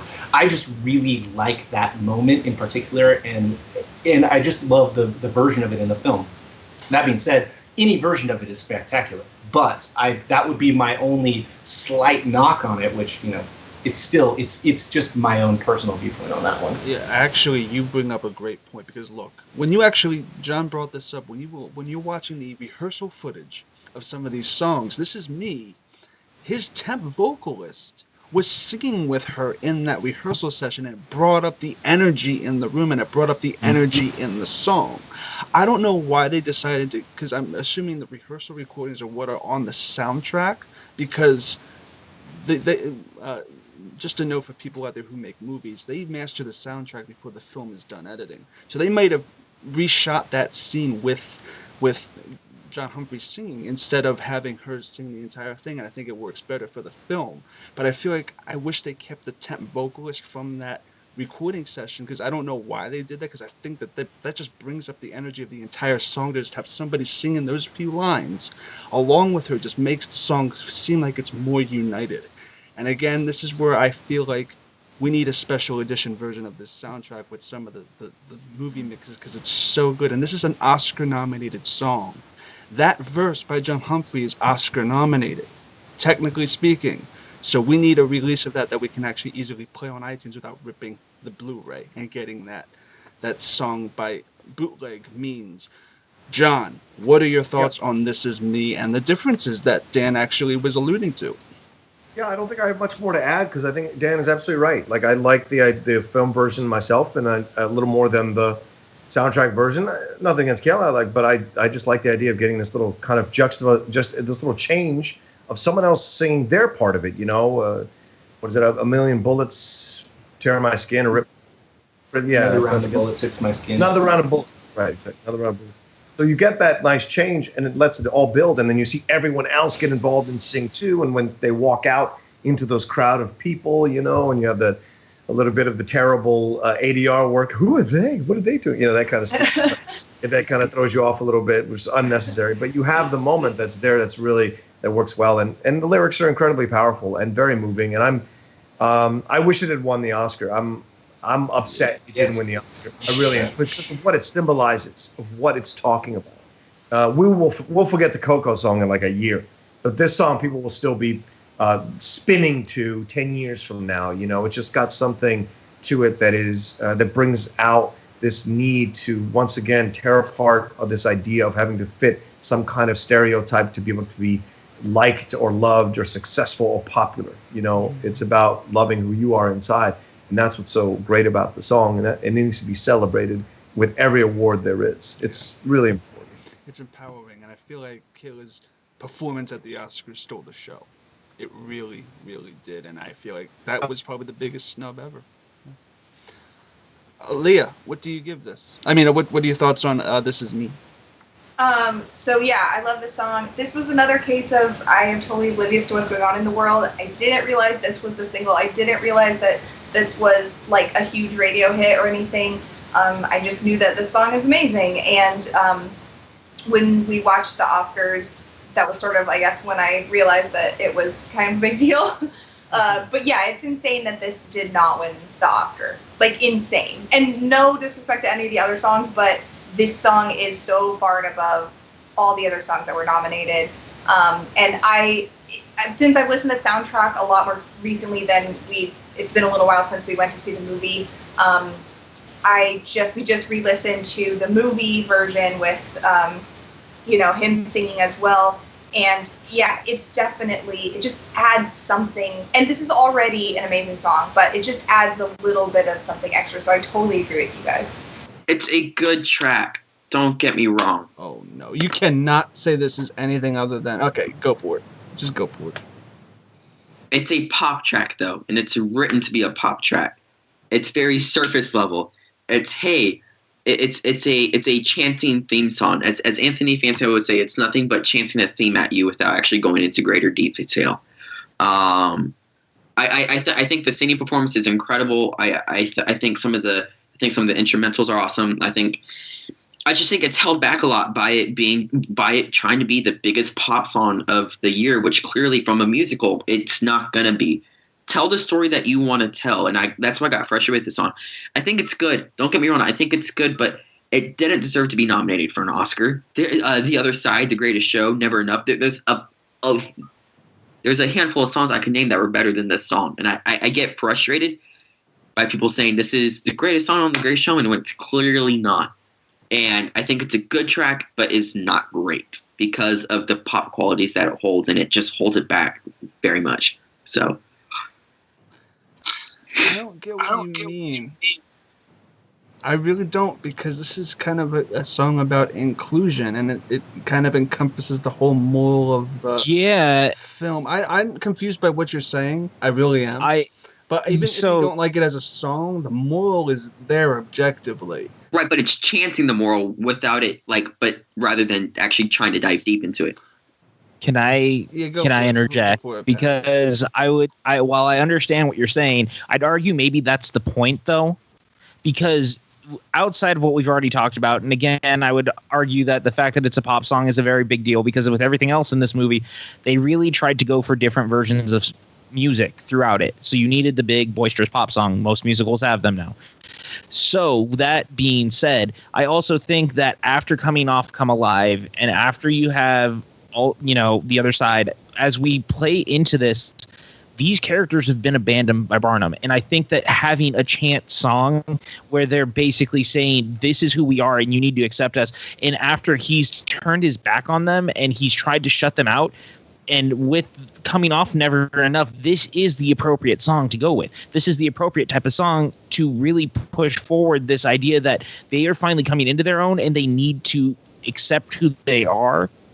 And so they do it in this way that is loud. It's up front. They walk out of the circus doors and they're out in the streets and they're making people take notice. Instead of feeling like the freaks, they're going, we may be freaks, but we are comfortable with who we are. We want to be seen. We want to be known as what we are. And I think that that's why the song works. And I think that's why people love it so much. I mean, there's people who listen to this song who cry listening to it because they've never had a song that really has this powerful anthem that speaks to them in a way that this song does. And I think that we're severely undercutting it by saying that it's just a pop song, because I think it is more than that. It may be surface levelly, but maybe that surface level is exactly in that moment what those characters need to be, because that's how the world sees them, is surface level. So maybe the only way to talk to the world is on that surface. I see what you're saying. I just wish I wish I could have dove deeper into their emotions and specifically why they're thinking rather than having. It also, I think it's also this too, is that, Evan, you're probably more familiar with the soundtrack version, but then when you watch it in the film, Sam Humphrey has a verse that is only sung by Keala Settle on the soundtrack. That makes it that even though it's just one little line, it actually brings it more into an inclusive sense with having him sing it and not her. So in the film itself, it gives you more of an uplifting feeling. So maybe you're just looking at it like how it is on the radio. But I mean, I can kind of see where you're coming from, but a lot of people have connected to that fucking song. So I don't think it's Yeah, I don't think I agree with what you were saying, but it's what it is. Pat, were you going to say something? I lost my train of thought because that was really well stated, but I really do agree that I think with this song that the surface level maybe isn't the worst idea in a world where they've all been abandoned because people only look at the surface level of them. I see what you're saying. I disagree. I just wish I had more out of it, because you can make good pop songs while diving deep into an issue. Oh, cool. I'm not going to disagree with it. Yeah. Subjectivity with music. I mean, I don't like the other side. But that's you just being wrong. Okay. I do really like this song, but when I watched this movie for the first time, I felt that this was the Oscar bait song. Like, I knew exactly this. I was like, I love Never Enough. I think that one's the stronger song out of the set. But I knew that This Is Me would be the one that would be nominated because of its message and because of the fact that they were campaigning it already. Yeah. And it is something that I do hear on the radio. I love it. I love to dance to this song. Don't get me wrong. But it isn't my favorite. I agree with Brianne. I think this was the obvious Oscar bait song that you knew that they were going to try to push for that, which isn't necessarily a bad thing. But it definitely has that vibe to it. I do really enjoy the message behind the song. I really think that it's sung very, very well. And seeing it in the theater I was one of those people where I was like, yep, this is the song that's gonna make me feel like I can do anything. This is the song that's gonna make me feel like I can conquer the entire world, and it's gonna be fantastic. Indeed. And it's so empowering, and it's so good. It just makes you feel so good. So good, so good, so good. Brianne, how good does it make you feel, God, Chris? How good does it make you feel? It just makes you feel so good. Brianne, what do you give this sucker? I give this a download it. Download this. Cool. Download it. Awesome. Once, twice, 3 times a lady. Download it. Taylor, what do you give it? I gave it a rockin'. Same. I give it a rockin'. The strongest rockin' I'm going to give tonight. This was amazing. This song. Holy fuck! So he can exit the chat now. Yeah, this song in particular is Bay. I give it a rockin'. Evan, is this song Bay? I'll download it. Yeah. Nothing more?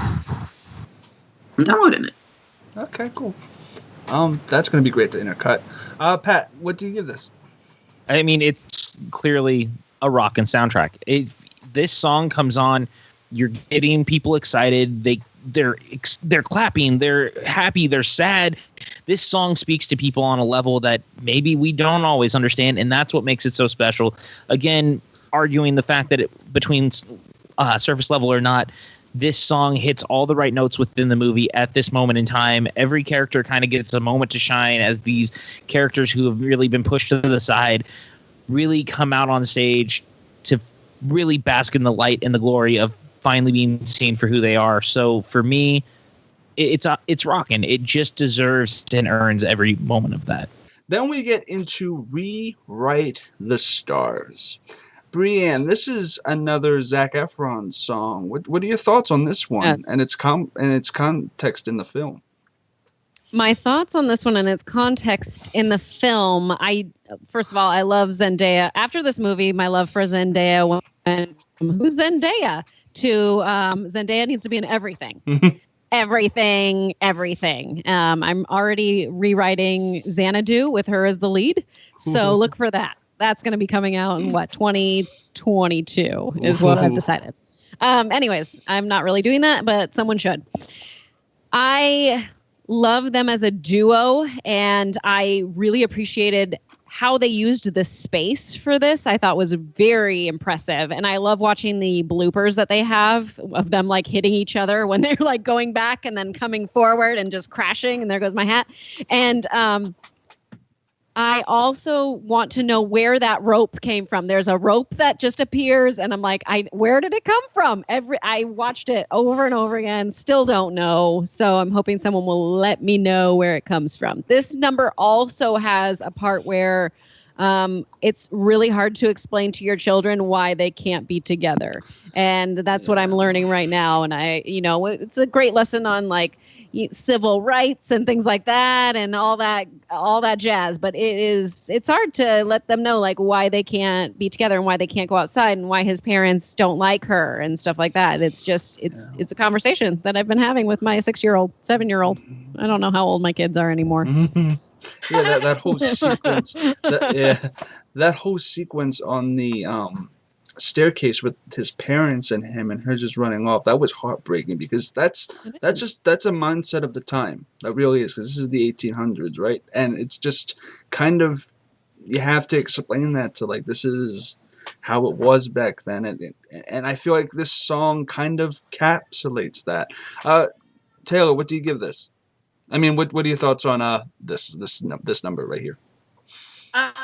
I really like the way that this song was done. Like Brianne said, I think that the bass was really great, and it really was kind of that moment where you get to stop and think about what they are dealing with and why they can't be together and why it's so hard. And it really does give you that moment to be like, to maybe have to explain things to your kids or whatever it might be. Mm-hmm. And I do like them as a duo. And I thought that it was a really well done way to address the problem that they're having and how they want to deal with it. It's an interesting love song in that it's not your typical, they're both like, yay, this is great and everything's great. It's basically Zac Efron is trying to convince her that they can make it work and that it'll be okay and that their love can, carry them through the differences in who they are, who their families are. It's really about the difference in the how the culture thinks of them and how that would be difficult for them to be in a relationship. And, Zac Efron has a lot to lose, but also he is in the more privileged position in an essence there. And so it's a little easier for him to be like, let's just do this. It'll be great, whereas Zendaya her character has, been in it a lot more. You can tell she's just a lot more cynical, a lot more wary about the situation. And she's saying, I don't think that we can make this happen. I don't think this is going to work. And that's basically sort of the framework for the song and what the lyrics are about. But at the same time, it is kind of their like love duet, but it's an interesting way to make it just not sort of your average love duet, I guess. You know what? This is one of those songs that's really tough for me because I feel like I like it more than almost everyone else does generally. It seems like, and I don't even know if I can articulate why I love it so much. I can tell you that I think it's an interesting take on that relationship standard. And I think it's very I think it's a unique perspective. I think it's a timely song, and I think that's nice. There's something about the crispness of the way that Zendaya and Zac Efron's voices meld for me. I think it just sounds really nice. I think the hook is just really huge and feels good when I hear it. It's one of those that it's tough for me to articulate why I hold this one so high. I wouldn't put it toward the very, very top, but I feel like this is one where whenever I have conversations with people, I always talk about how much I love this song.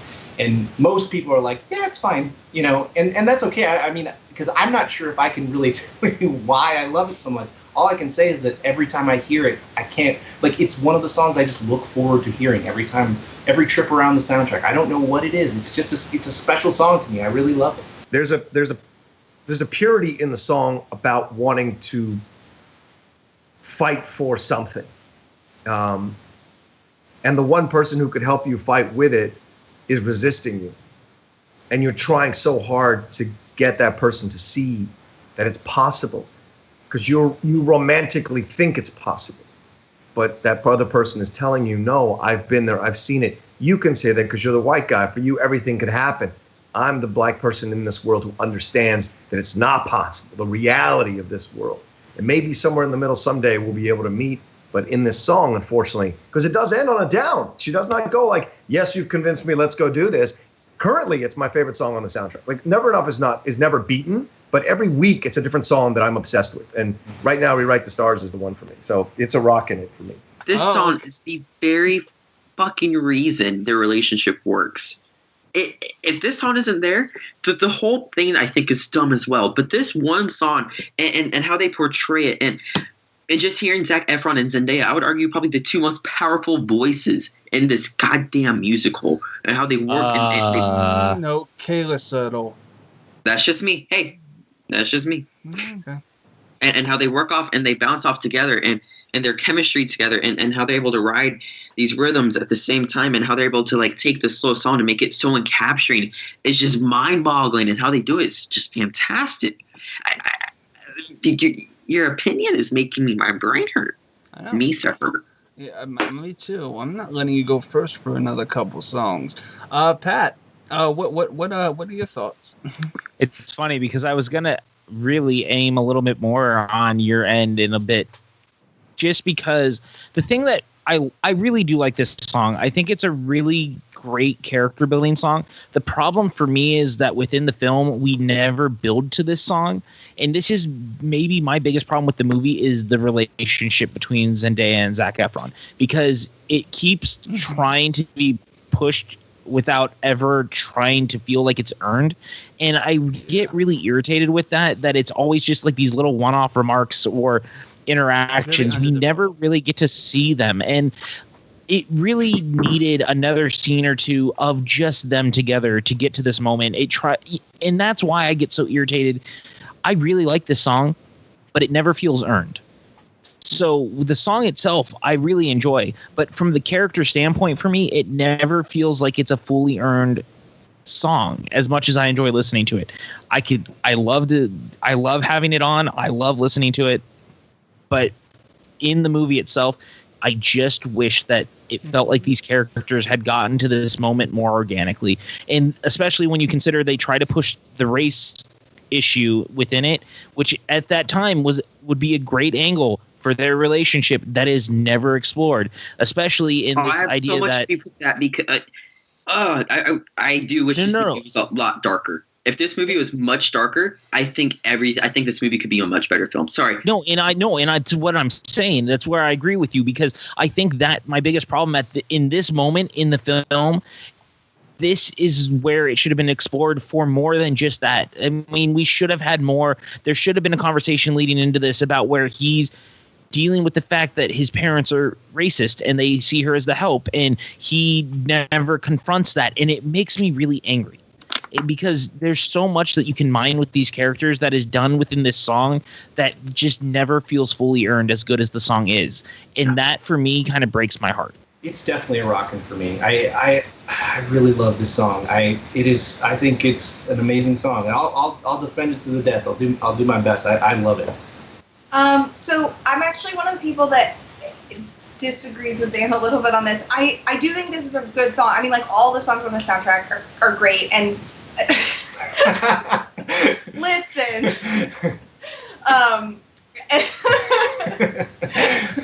listen, we can disagree on this and other side. It'll be okay. I do really like it, and I especially what it's about and the context of the movie. But just in terms of the song itself, it's not one of the ones that I get as excited to listen to. So I'm going to give it a download. Well, yeah, you are probably getting. You're in trouble. Rocha tells you to push me doesn't mean you should do it. Let's just crop Alia out here. It's all right. It's all good. I can do that. All right, guys. Fix it in post.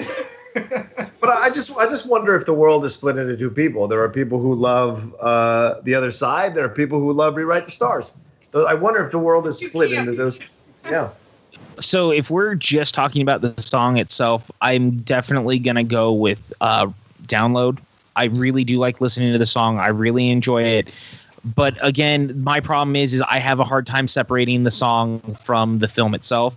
And that is where I'm stopped, just because as much as I enjoy the song, it's so hard to get past how I feel about how it's used within the movie. Evan DeGraff. The shit bangs, dude. It's a banger of a song. It's rocking. We are giving out rules that we are supposed to separate the songs from the film, and I am following those rules. And if you want me to break them, I will. But I'm following these fucking rules for you. And this is what I get. Download. Bitch, this is a rockin' track. We were literally doing, hello, Alex. Hello, Alex. Yeah, bye, Alex. You know, I gave it a rockin'. I feel like it kind of says what it needs to say, and Zac Efron sounds amazing. He doesn't get enough credit for his singing ability, even from High School Musical. He does sound great in this film. Brianne, what do you give this? I also give this a rockin', and when I took my daughter to see this for the first time, we went to the sing-along, which was great. But her favorite part was being like, "Where's Troy? When's Troy coming back? Where is Troy?" So I do agree that she loves High School Musical as well. Oh, that's awesome. Taylor, what do you give this? I also gave it a rockin'. One of the weakest songs in the movie for me is Tightrope. I feel like this is just a very forgettable tune. It just establishes the whole everything is going to crap thing that you see in a lot of Hollywood movies. This is where a lot of things break up. With his wife and everything, and things fall apart for Bonham. Tightrope in particular is pretty, but it's nothing to go home about. Pat, thoughts on Tightrope? I really don't know if I agree, because I think that this is where Michelle Williams really gets to shine again as a singer. And I think Tightrope is a song that is necessary to the film because we don't spend a lot of time with her in the movie. And that makes it hard because we know this beautiful relationship that they've built over time, because it's the one relationship we do actually get to have time within the film. And I think that this song encapsulates a lot of why it works so well. But and it didn't earn it. That's one. You're allowed one. And I would disagree that it doesn't earn it, because at least we spend time with them in the movie. Barely. Barely? Again, going all the way back to the beginning, even as kids, we see them together. I mean, I get their relationship more than I get Zendaya's with Zac Efron. I'm sorry, Evan. I'm sorry. But this song really is beautiful. It's really heartbreaking, yet kind of heartwarming. It's a really weird tightrope of all things that it walks, and it's not going to be the most memorable song, but it doesn't have to be, because it needs to be the song that gets the point home. But I mean, again, Michelle Williams crushes it, so what's not to like? Evan, how is this song supposed to get the point across if you're practically taking a nap at this point of the film? This is like your 4-minute, 5-minute nap. It's a boring song. It has nothing to it. It's like the Rice-A-Roni. Man, I feel like you're just saying stuff to spite me right now. Always. And you get your carbs and you move the fuck on. That's what this song is. This song to me, it's another one of these songs that when I saw it in the film, I didn't think much of it, and I thought it was a nice showcase for Michelle Williams' voice, which I didn't know could sing, to be honest with you. I was so amazed by that. But I think it's the most mature song on the soundtrack.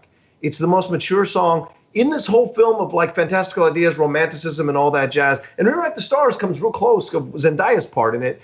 But I think this, where she's talking about what it's like to be taking care of the kids, left alone, while you're off chasing your dreams, and yes, you're building our life and you're doing whatever, but you're not like touching base with me. You're not like here for me, and you were here for me for so long that now all of a sudden you're gone. How do I deal with that? And that sequence in the film where she's dancing with the shadow against the curtain and it's gone, holy balls. Every time now I get like super emotional, because that's abandonment. Like, the one you love is not there anymore. And so it's a powerful moment. And obviously, emotionally, he's still there, but physically, and the fact that they set the table and he's not there and all this kind of jazz, like all of it through the whole thing is just really well done. And the lyrics are very, much more mature than any of the lyrics in the other songs in the soundtrack. So I appreciate that song for what it is. I like Tightrope. It is definitely, for me, kind of a lower song on the soundtrack. I do, I agree with Rocha, what he said. He did, he mentioned that it was kind of a surprise to see. I didn't know that Michelle Williams was such a good singer. I thought she had a beautiful voice. It's a very simple song. As Rocha said, it is a mature song. I think it's interesting lyrically. and it is powerful within the context of the film. As a song that I keep wanting to come back to, not as often, but it has grown on me quite a bit. I think it's a good song. It absolutely is a good song. It's just not one that I, find myself frequently looking forward to each time I go through this soundtrack. Yeah, I actually do agree with Dan on this one. I like this song. I think it's great. Michelle does an awesome job, but the context of it, and once again in the movie, it's an important song in the movie. The context of it is really important, but in terms of just a song on the soundtrack, it's beautiful, but I don't get as excited to listen to it as I do for some of the others. It's funny because there's lots of soundtracks where you go through and, when you're on Suddenly Soundtracks, or maybe you're just listening to it and you're thinking like, okay, I really like this song, I really like this song. And when you're listening, like you skip this song, you skip this song, you skip this song or whatever. Greatest Showman, I never don't listen to just the whole thing from start to finish. Like there's no songs that I just, when I'm listening, even if I'm in a situation where I'm like, oh, I just really want to hear that song, generally I'll just listen to the whole soundtrack. So even though this is maybe a little bit lower down for me, I still listen to it every time. I still think it's a great song. So yeah, I like this one too. Yeah, it really is that song where you start to really feel the conflict of the movie in terms of that main relationship between the two of them.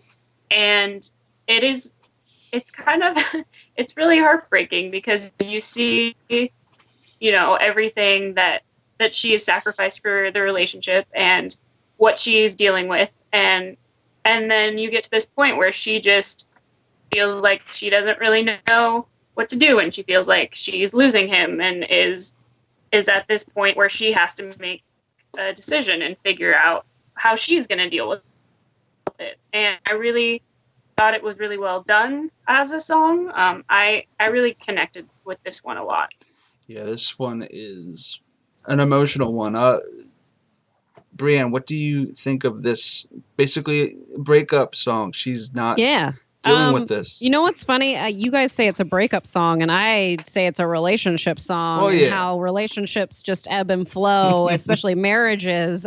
Being the one that is married, maybe the only one married on this show that you're going to be having. I'm not sure, but a lot of it does speak to, like I said, marriage, but I can definitely relate. I feel like there's you're trying to figure out and go through changes into your relationship where someone who was around maybe isn't around as much anymore, and what is going to make them happy. And we're kind of in this transition in our marriage. And I find that she's just trying to figure out what the balance is. And is the balance that they're moving apart, or is the balance that they need to work harder on their relationship? So I find it a little bit different than necessarily a breakup song. And I find that it has a lot of emotional depth to it. And I was happy that they had Michelle Williams have a song, because I felt like they didn't give her enough to do. And I was glad that she had this. If they do end up doing a stage version of this, I really hope that character will have a lot more to do. Yeah, and I feel like having a stage version of this might actually embellish some of the story that you didn't really get. Like at the beginning, I'm just going off a tangent, but at the beginning you didn't get a lot of his backstory. It was kind of a little bit of his little kid life, and then you get the song and it's a transition piece into him. I feel like we could have had some more backstory with that as well to kind of build this up a little bit, and it would have added more flesh to it, because this movie's only like an hour and 40 and change. At the same time, you don't even necessarily need to have the backstory. You could come into his life when he's already an adult and ready to start and you could have more something different, and you could have even more like when the movie ends, you could have had more stuff after that with the whole. And you definitely need a villain. A very clear villain is what will be needed if we were to do this. The villain, I guess, is the bank. It's like the critic. It's like the bank. It's like the bank who's over their shoulders. That whatever. And, it's the critic, and it's the people that are protesting. So there's not a clear one. And the arsonist, and himself and his ego, and his hubris. He could again. There goes the hat. He could be kind of what you want, and I feel like I want a stage show now to see what they can do with it. But okay. I'm sure they will. I'm sure. Awesome. I'm sure this will become a stage show. Yeah. So I'm gonna go back to you, Brianne. What do you give this? I give this a download it, Okay. and like anytime it comes up, I like to listen to it, but it's not one that I find is rockin', if you will. I actually give it a download it too. It's great. It's awesome. I just feel like there are more things I come back to. So there's nothing wrong with this song by any stretch of the imagination. Taylor, what do you give this? I also gave it a download because I do love it, but it's not, constantly on repeat for me. So I'm gonna have to give it a rockin', to be honest with you, and I'm really surprised that I am. Like I would lean towards download it, but I actually think it's a rockin' song. Patrick Campbell, go fuck yourself. It's all cool. I don't know when. Wow, I that was so personal, and I can't believe. I hope that's left in where you tell it. I hope you leave in where he tells me to go fuck myself, because that's a beautiful moment. It's a beautiful moment. Two friends getting together. You're skipping the fucking track. That's what you're doing. Wow, you're damn. Wow. Okay. No chill. Pat. It's a one-time listen. I'm not going to go above and beyond and say it's even a download, but I think within the confines of the film itself, it's worth at least the one-time listen. I think that you need to at least get one song with Michelle Williams where she's not singing with just Hugh Jackman. So it's kind of nice. And like I said, just a beautiful little song. I gave this one a download. Same. Definitely a download for me. Then we get into another reprise in this film, Never Enough, which the first one was very, as we said, Adele-like. It was show-stopping and it had a huge ovation. This one has a new context in that she's feeling like Barnum himself is never satisfied. She's never going to be satisfied. And you get one relationship song, as Brianne took it, to another relationship song from another POV. I'm going to go back to Brianne because she probably has a lot of strong opinions on this reprise as well. What are your thoughts on this? This reprise, I feel like it was needed in the movie because it bridged that connection of, this man doesn't want me because he's being faithful to his wife, and I feel like maybe that's why I was here or whatever. I don't really know. But anyways, I just feel like in listening to it on a soundtrack, it's not my favorite. Maybe because I was like, you suck, Jenny Lind. But like at the same time, that's not how the actual story goes. But a lot of this is not how the actual story goes. So we just have to go with what we are given. It's the Pocahontas version of Barnum's story. Right, sure. And I feel like you just gotta take it or leave it. Whitney said it in his review himself that if this whole movie started off with what we're about to tell you is completely and utterly false, this whole movie could have been like a good farce. It feels like a good farce of his story. But the fact they don't have that at the beginning, I feel like I agree with Whitney that they could have had more fun with this instead of making it seem like a straight up biography and adaptation. I don't even know if they necessarily are trying to make it seem like a biography because I don't believe it is listed under biography in IMDb. I'm not sure, but I'd have to check that again. But I feel like if they had said if it had stated something, this is the version Barnum wishes his life was, then that would be fine. I totally agree with that. But yeah, as a song itself, it doesn't necessarily give you any sort of reason to come back to it. Taylor, what are your thoughts on this reprise? Yeah, I agree with that. I think that, going in the same vein as the other reprises that we've talked about so far, it's not really something that you need to hear outside of the movie context. There's not really a reason to come back to it, in my opinion. I think it serves the movie, and I think it's fine in the scene that it's in, but it's definitely not a song that I usually listen to again. Oh, Never Enough, the reprise is really sweet. No, what's the word I want to say? It's not sweet. It's actually heartbreaking because obviously it's the end of their relationship and it's the end of that, which is so weird because she thought something else was going on, and clearly he was giving some kind of signs that she must have been thinking something else was going on. And then she realizes, oh, you were just using me, and then drops his ass. It's a painful song to listen to, this particular, because you can hear her crying through it, which is really incredible. You don't get a lot of songs where people cry through the songs. And that is just really well done. And it breaks your heart because here she was talking about how never enough to love. And then now here it's like, I remember when I used to sing this for you, and now it's all gone. It's painful. So I definitely give it a rockin'. I love it, the reprise as well. I think this is obviously, like all the songs are, pretty much a really important plot point song. It's really necessary for the plot of the movie. It's super poignant. Clearly, like Rocha said, she, cries while she's singing, which I think, I'm not a singer, but that seems pretty hard to do. And she does it amazingly. So yeah, I think it's a really good song in that context.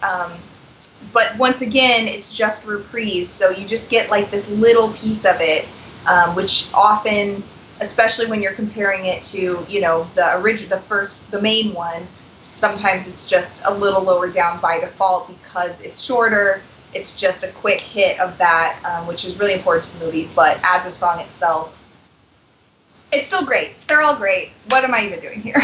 I think it's a really beautiful performance. I think it, in the context of the film, as it often is with reprises, it is 100% about the context of the performance in the song, in the film.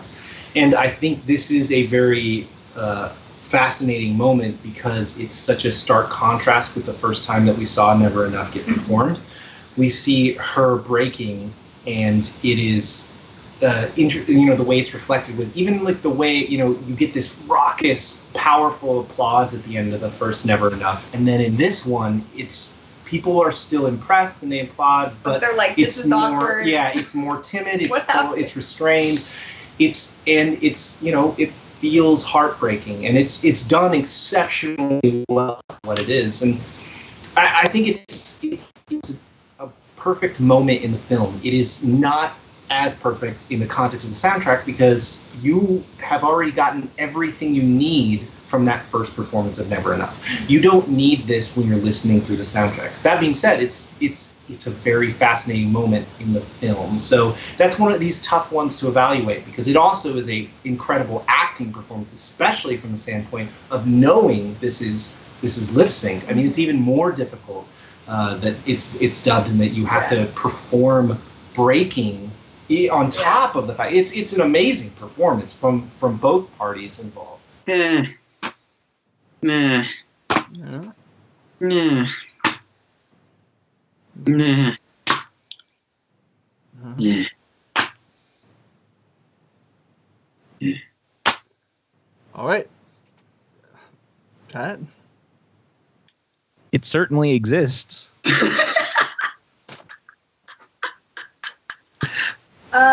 I gave this one a download just because in comparison to the first one, it's just oftentimes with reprises, it's just a little bit of a step down. So download.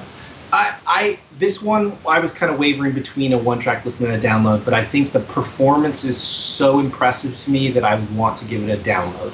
It is not something, probably almost, in the same vein as, the Million Dreams reprise. It's not one that you want to really return to a whole bunch, but out of respect for just how impressive it is in performance, I got to give it a download.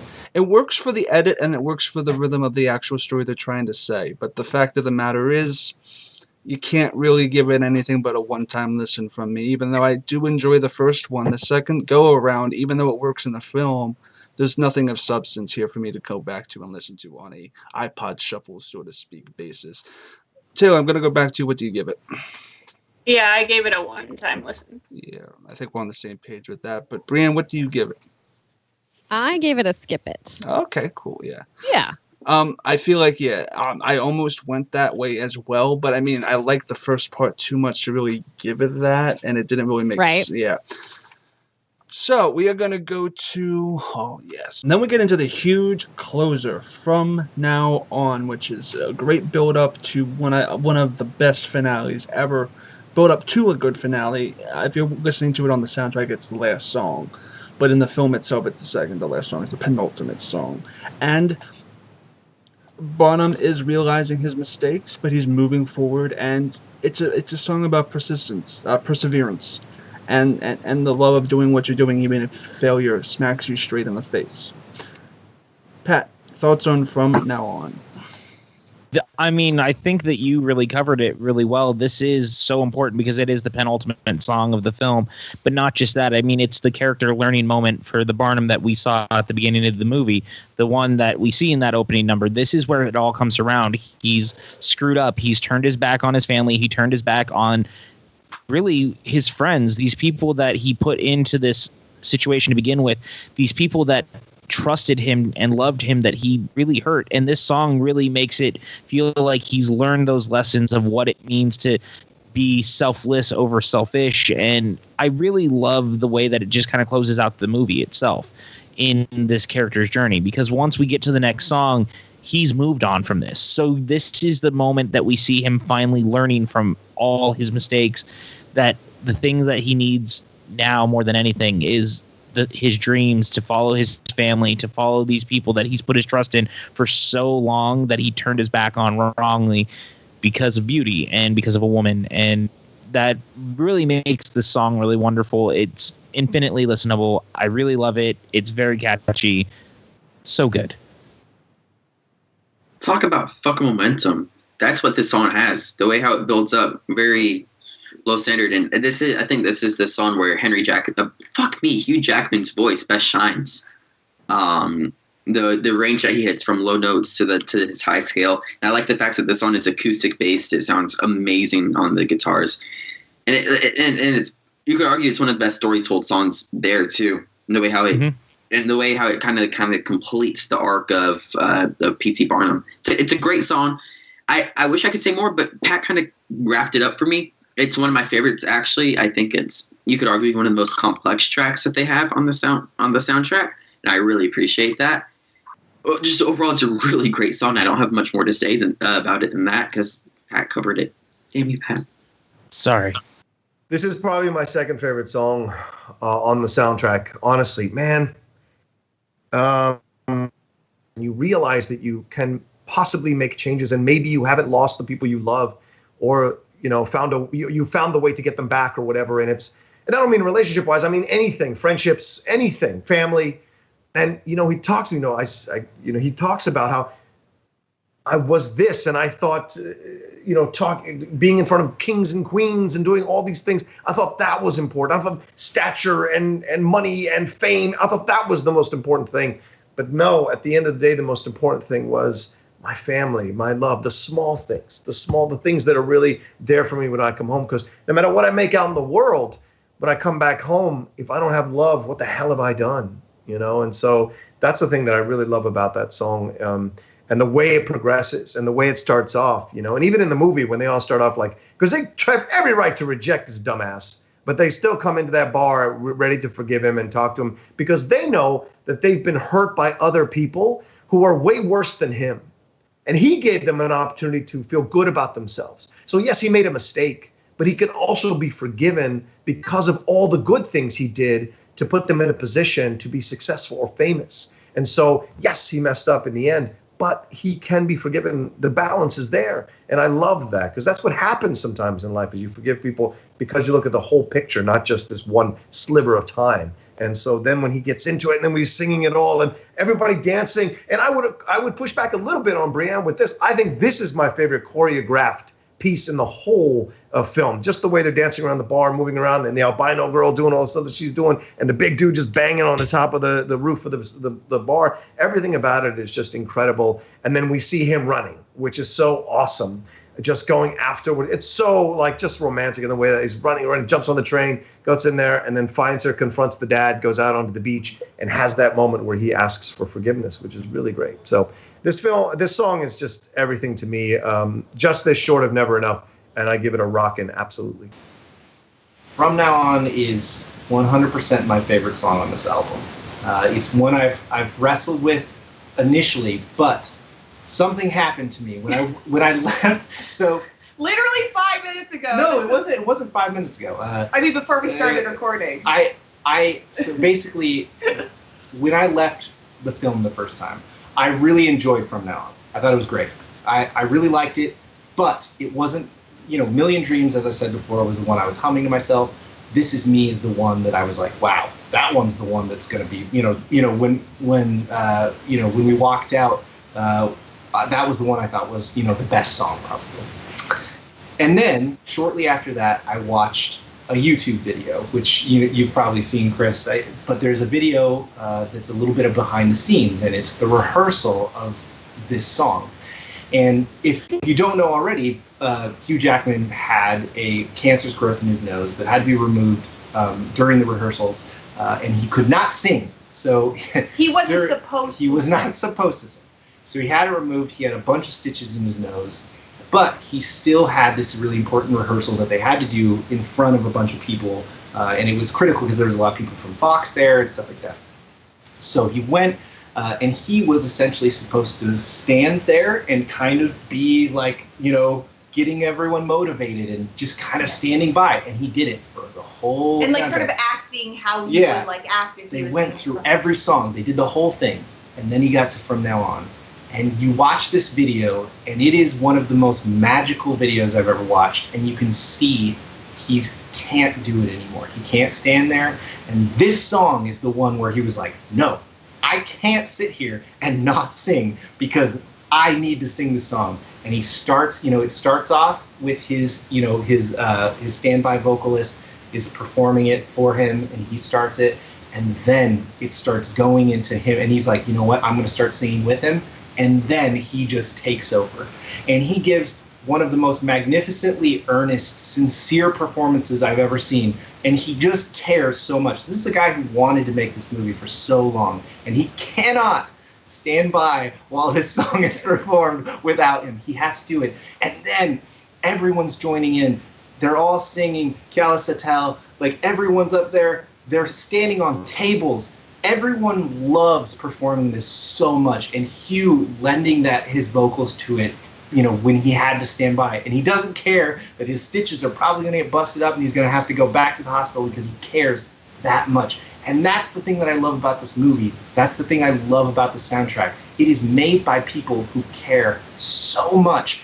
It may not be the strongest storyline. It may not be the best soundtrack of all time. But damn it, it was probably my favorite movie of last year because it was made by people who love this and who want to do it. And every time I see it, it feels magical. I love this soundtrack. And this song is a perfect encapsulation of exactly how good this soundtrack is and how much the people who made this soundtrack care about this story and how much they care about this music. I think this song is amazing to me. Thanks, Dan. That's really great for me. Yeah, what Dan said. I think he's right about that YouTube video. If you guys haven't seen that, like anyone listening or watching this, go watch that right now. It's just your heart swells, like it's amazing. It's such a good video. And totally that video, which we watched again right before we did this, and Dan's impassioned speech have made me like feel like maybe I'm, this should be my favorite song. I don't know, but it is an amazing song. I really love it. Yeah, I don't really think there's a lot more to say about it, but it's great. Here's what I love about this song is just the crescendo, and I like crescendos and how we start low and we build, and the cast all comes in, and I don't know, I do like how it closes up those loose ends, and kind of in the similar way that like A Million Dreams does, only not through the years, but obviously he's done a lot. From the beginning of this song to the end of the song, you're like, okay, you got on a train and now you're over here. So we've obviously gone somewhere, which is great. Yeah, and I feel like even a lot of great set pieces in this song itself, nothing is said in the lyrics to actually differentiate that to the actual storytelling that's happening on screen. So again, This is meant to be, as you said earlier, radio ready. And thematically it fits. I mean, I think it's what they wanted, and I feel like it's a creative decision, and it worked. Taylor, what do you think of this penultimate number? Yeah, I agree. I think that it fits really well for what they were going for, and I like the structure of the way that they did it, and I think that it was a smart choice and a good way to close out kind of that story and give us that conclusion of him coming back around and kind of getting back to the guy that we want to see him as, and not the guy whose ego and fame and all this stuff. Well, yeah, and I feel like going back into the whole thing, it might actually, since this goes into the reprise, which we're going to get to, history might repeat itself. I feel like it's kind of him just being able to restart, more to speak, than anything else. And I feel like this whole show itself needed this and I feel like as a soundtrack, just on a soundtrack alone basis, this gets a rockin'. This is a great way to end the soundtrack. It really is. It's not the best way to end the CD soundtrack. We'll get into that. But it's a great way to end it, and it's super energetic. And I love how much energy the vocals bring to this film. It's the problem I have with something like La La Land, where the vocals don't necessarily impact the energy that's seen on screen and the music itself. This complements each other well. Brianne, what do you give this? I also agree, and I give it a rockin'. From now on is rockin'. From now on. What do you give from now on, Taylor? I gave it a download. Oh, cool. Awesome. This is a burn the master tape, obviously. No. This is too rockin' for Dan. No, this is it breaks the chart of rock. It is, as Rocha said before, it's a triple rockin', basically. Rocha created the triple rockin'. So I'm sticking with that. Yes, it is. I love the song. I think it's an absolutely beautiful. It's a rockin', easy rockin'. Oh yeah, I mean, there's no question. This is easily a rockin' soundtrack. It just, everything about it pops the right way, and it's just really emotional and a really great way to end the film. I feel like now we're gonna get into something that isn't technically on the soundtrack, so to speak. This is the reprise of The Greatest Show, which for whatever reason they decided to mix the two into one track on the actual soundtrack. For radio purposes, I'm sure. Exactly. I'm sure. But yes. If they had like this reprise, there's something different about this. It starts differently than is on the soundtrack, and it ends differently than it's on the soundtrack. Brianne, what are the differences between this reprise than the one on the soundtrack, and what did they add that you wish that was on the soundtrack in your thoughts? Okay. Yeah, go All for right. it. So here's what bothers me. Okay, well, it does come in kind of like in the middle. We know that we're going back to the first song, and Hugh Jackman as Barnum is leading it. But what I am missing, which I would love to have on the soundtrack that would be available, is the very end when Zac Efron takes over, and then they go into this piano, a nice little piano like solo for a little bit there, and then you come back to Hugh Jackman, and he's like singing very low and like soft, I should say, not low, but soft, and he closes it out, and it closes out with this nice piano, and I was like, I want to have that. I want to be able to listen to that, because I found that was a great way to close out the movie. And I'm missing that on the soundtrack, and I would like it. I completely agree. This, what most people don't realize is a soundtrack is mixed and mastered before a movie is released. So what I'm thinking is that this whole piano ending, this whole actual ending in general, might have been an afterthought or a reshoot or something in the mix. They were like, we need to end this better, not on necessarily a big show note, but an intimate moment between the two of them watching something in pretty much an empty theater with a tiny piano bit. I feel like it probably worked for them in the film. This soundtrack is so popular, I'm surprised there's not like a special edition with that as a bonus track. I really am. Yeah. Like, that seems like such a no-brainer to put the theatrical version of the reprise in as a bonus track, because it is so good, and I do wish that it was included. Taylor, what are your thoughts on this reprise that's not on the actual soundtrack?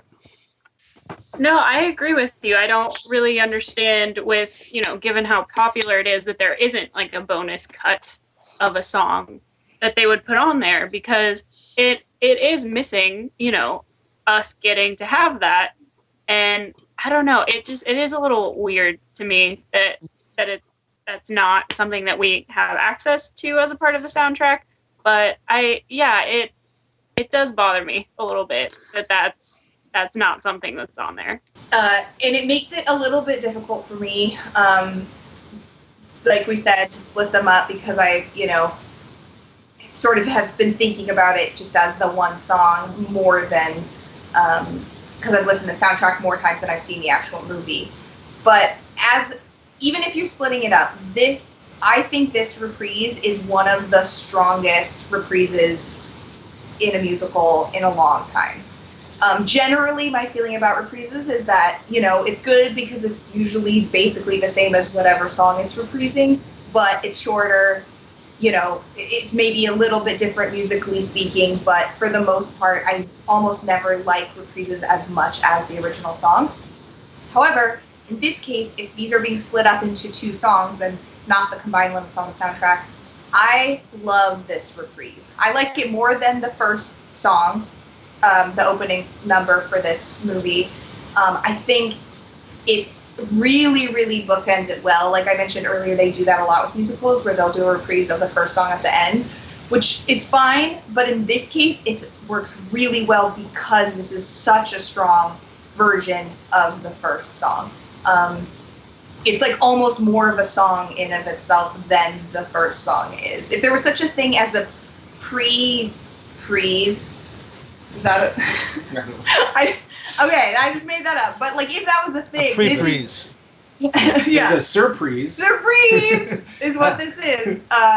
Where really this, I feel like, is the main song. This is like the meaty part of it. And then the first opening song is just like an intro to this.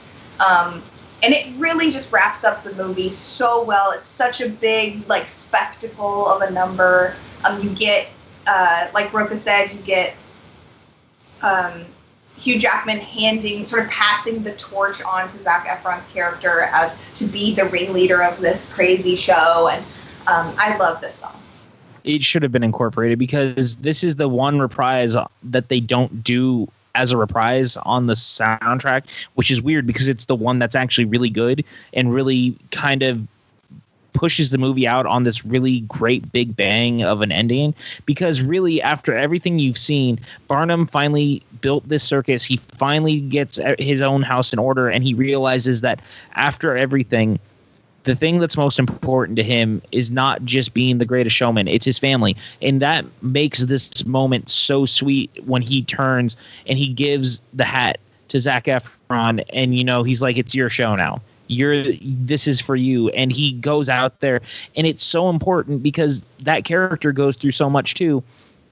And again, I think that this is why going back even to Rewrite the Stars, as much as I enjoy the song, I wish that we had gotten a little bit more with him and Zendaya, just because it's really great seeing them together at the end. Like, they're the new face of this circus, and they've gone through so much. I just wish I believed their relationship more. But even though we don't, in this version of the reprise, it works. I really love the song, and I think that it's a really great way to end the film. It's just exactly how you want to end you bookend a film that had a great big opening, take it with a great big ending. It works. Evan? I think this is the only spot where The Greatest Show should have been played. I don't disagree. I think A Million Dreams could have opened it brilliantly, and I think if you end with this is your banner track out at the end. I think it's done perfectly. I think the way how it's how this is the pass of the baton, and how you see Zac Efron take it with joy, and it's such a good song. This is the greatest show. It really is a finale song. It's not an opener song to me, which I hinted at earlier. And like, I guess a common theme is placement with this musical. You could argue the placement of certain songs in certain places could have been better, which I would agree with that. But at the end of the day, this song just absolutely bangs. It's a great closer. It's a passing of the baton. It has literally every single instrument come in and have this contemporary music is in your face, but you enjoy it for exactly what it's trying to do. Yeah, The Greatest Show reprise is nice because now it's Zac taking over, right? It's Zac's kind of sliding in, and he's now going to be the person in charge of the show and everything that's happening there. So it's a nice button to the whole soundtrack, and it's great, and I enjoy it, and I think it's really well sung. And I like the change, you know what I'm saying? And in the film, even more so when, you know, Jackman hands off the cane and goes, you know, it's your thing now, go knock 'em dead, which is great. So I love that. But I don't think it's a song that's rocking. So I give the song a download. It absolutely. I don't need it, but it's nice, but I don't need it. Yeah, absolutely. It's tough. They clearly were banking on this soundtrack being a big hit from a sales standpoint. Like they want all these songs to be very tightly packaged pop songs, and you can tell that's why they wanted to divide this up the way that they did. Because as it stands, when you listen to The Greatest Show as the one piece they have on the soundtrack, it stands alone very well. If you have to divided it in the way they divide it in the film, it kind of messes with the flow, and it ends up making that first song a little weird, and you can't play it by itself because it kind of fades out into that, you know, as Barnum kind of fades out. And then the last part doesn't quite have the hit of that initial intro, the whoa, you know, the woes, the big woes, you know. So it just doesn't quite get there on either side. And they both have pieces that are very interesting on their own, which is kind of frustrating because on the soundtrack, you don't get pieces on both of them. Like you said, the piano, and you don't get that kind of broken Barnum intro. So you miss out on it. But as it stands, I think The Greatest Show is a rockin' song, as I mentioned before. Since I gave that first part just a download, in this case, since one of them has to get rockin' because as a whole, it is a rockin' song, this would be the side that I give rockin' because it's got that hit with Zac Efron. It's so great when, you know, Efron takes over at the end. I think that's incredible. I think Efron, like I mentioned when we were talking about Rewrite the Song, Stars, I think he's just got a genuine kind of click vocally. There's a perfect click between him and Zendaya. I think it sounds really good when they harmonize, and so you get a little bit more of that toward the end of this. So I think it's great. I really enjoy this, and it takes it out on the perfect high note. Okay, I'm gonna go back to you, Taylor. What do you give this? Like, you want this to be on. What do you give this compared to the first track as a reprise? The reprise, I would still give it rockin'. Yeah, I think this is a testament to why they should pretty much put this on. Brianne, what do you give this? I also give this a rockin', and I understand like the first song why it doesn't match what is in the movie because it doesn't really have an ending when you see it in the movie. It doesn't, you know, close up. So I understand why they decided to make it a full number, but it would be nice if they included this as well. Yeah, you get this with, for example, on the Hairspray soundtrack, You Can't Stop the Beat is like separated into like 5 different sections, and they make it radio ready into this one big thing, which is great, but you lose a lot of the instrumentation. It's just the sacrifices you make with a soundtrack. I myself will give it a rockin', though it would have been awkward to say download it because you can't download it. You can't. So that ranking, if we would have given that something else, would have been rip it off the damn. I mean, Blu-ray. yeah, you'd have to do that, right? You have to rip it. Someone, I'm sure, has put it up on the internet somewhere. Yeah, bootleg it. That would be that. That's Bootleg right. it. Oh, easily rockin'. I do much agree with Evan that I kind of wish it wasn't so much a bookend as much as I like it within the movie itself that it was just one song. But I understand why they did it. It works how they did it, and I love this version of the reprise, so it's rockin'. Shit rocks. That's it. It's just shit rocks. It's a great fucking song. And Brianne, what do you rank this set of 12 numbers? I am going to rank this set of 12 numbers from least to greatest, starting with A Million Dreams reprise, followed by Never Enough reprise, then A Million Dreams, Tightrope, This Is Me, Never Enough, Come Alive, The Other Side, From Now On, Rewrite the Stars, The Greatest Show, and then The Greatest Show reprise. All right, I would say The Greatest Show reprise is probably my least favorite. Then The Other Side. I think then probably the Never Enough reprise. Then we go to Tightrope. Then we go to This Is Me, A Million Dreams, Come Alive, The Greatest Show, From Now On, and Never Enough. I think that's my ranking. Have I missed anything? A Million Dreams Reprise. I don't think. Oh, A Million Dreams Reprise. I think that A Million Dreams Reprise is probably right near near number 10. I would say it's number 10 on my list. Yeah. My 3 least favorites are Million Dreams Reprise, Never Enough Reprise, and From Now On. My top 3 favorites are This Is Me, The Other Side, and Greatest Show. Pat, what are your 3 least favorite songs?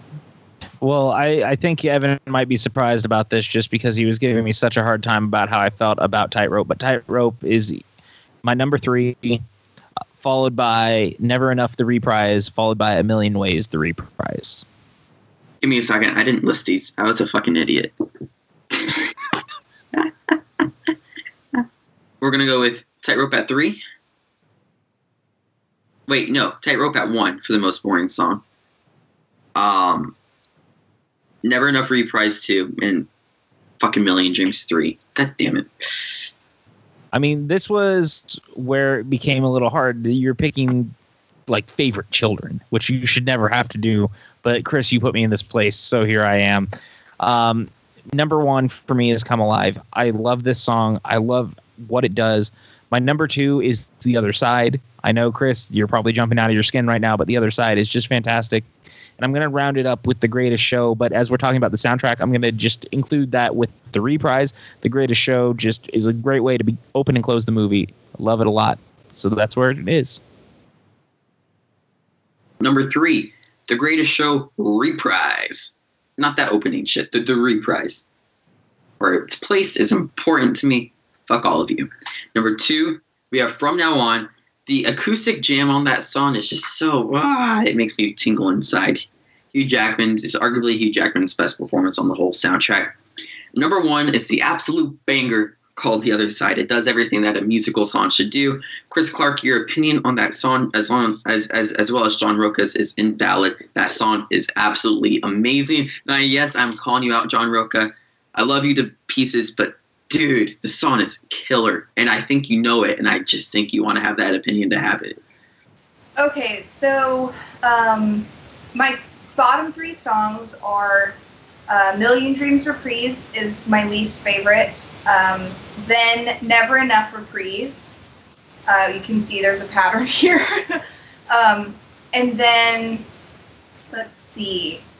I think my 3rd least favorite is actually Greatest Show on its own, the first one, because like I said, to me, that's almost sort of even though it's not the reprise, that's almost the like little segment that's like not the main song. And I just have a harder time ranking reprises as high as full songs. So those are my bottom 3. And then my top 3 are, my 3rd favorite is This Is Me. And then 2nd is The Greatest Show reprise, which really it's like on the album, it's The Greatest Show, the way they combine them, like that's, I love that song. Since I'm having to break these out, like the reprise is the meat of that song mostly, I feel like, and I love it. So that's my 2nd favorite. And then my number 1 is Other Side. So bottom 3 for me are the same as Aaliyah. So the thing is, the reprise is just kind of auto drop for me for the most part. It usually just ends up because they're too contextual. So for me, probably Million Dreams reprise is the bottom. Then we go Never Enough reprise, and then like Aaliyah said, that first segment of Greatest Show, I imagine it in the same way. If I'm listening to the soundtrack, if you only let me listen to the first minute and a half of any of the other songs, it would probably drop them down as well. And that's kind of how I feel about this song. I think it's a great moment. All 3 of these are great moments in the film, but as songs we're rating out on the soundtrack, they, by default, are my bottom 3. So number 3 for me is A Million Dreams. I still love A Million Dreams. I think it's a beautiful song. It still sticks with me. I still sing it to myself all the time. I think you'd be remiss to not mention This Is Me it is the most universal song on this album, so that's why it's my number 2. And again, it is definitely the film version of that song would be my number 2. The soundtrack version, still very high, but I would give it that little boost for definitely being in the top 3 in that case. And my number 1, if I haven't made that clear enough already, from now on is my favorite song on the soundtrack. My bottom 3 was at number 3, The Other Side. At number 2, Tightrope. And number 1, Never Enough, the reprise. My top 3 are, at number 3, Come Alive. At number 2, This Is Me. And at number 1, From Now On. Wait, so the other side, you're... Fuck off. All right, so guys, that does it for this episode of Suddenly Soundtracks, the show where we go through a movie musical song by song and judge a movie solely based on the soundtrack that it provides. I would like to thank all of my guests. My name is Brad Gilmore. You can see me right here in the dark with my shades on. You guys can find me at Brad Gilmore on Twitter, talking with the Booker T on Heated Conversations. Yeah, that's it. I'm just kidding. My name is Evan DeGraff. You guys can find me at Evan DeGraff15 on Twitter. I'm going to try tweeting more. People are replying to me. It's kind of funny, actually. I guess my hot takes are becoming hotter and hotter every day, just like this light. I am so sad for the people who are actually giving you attention on Twitter. And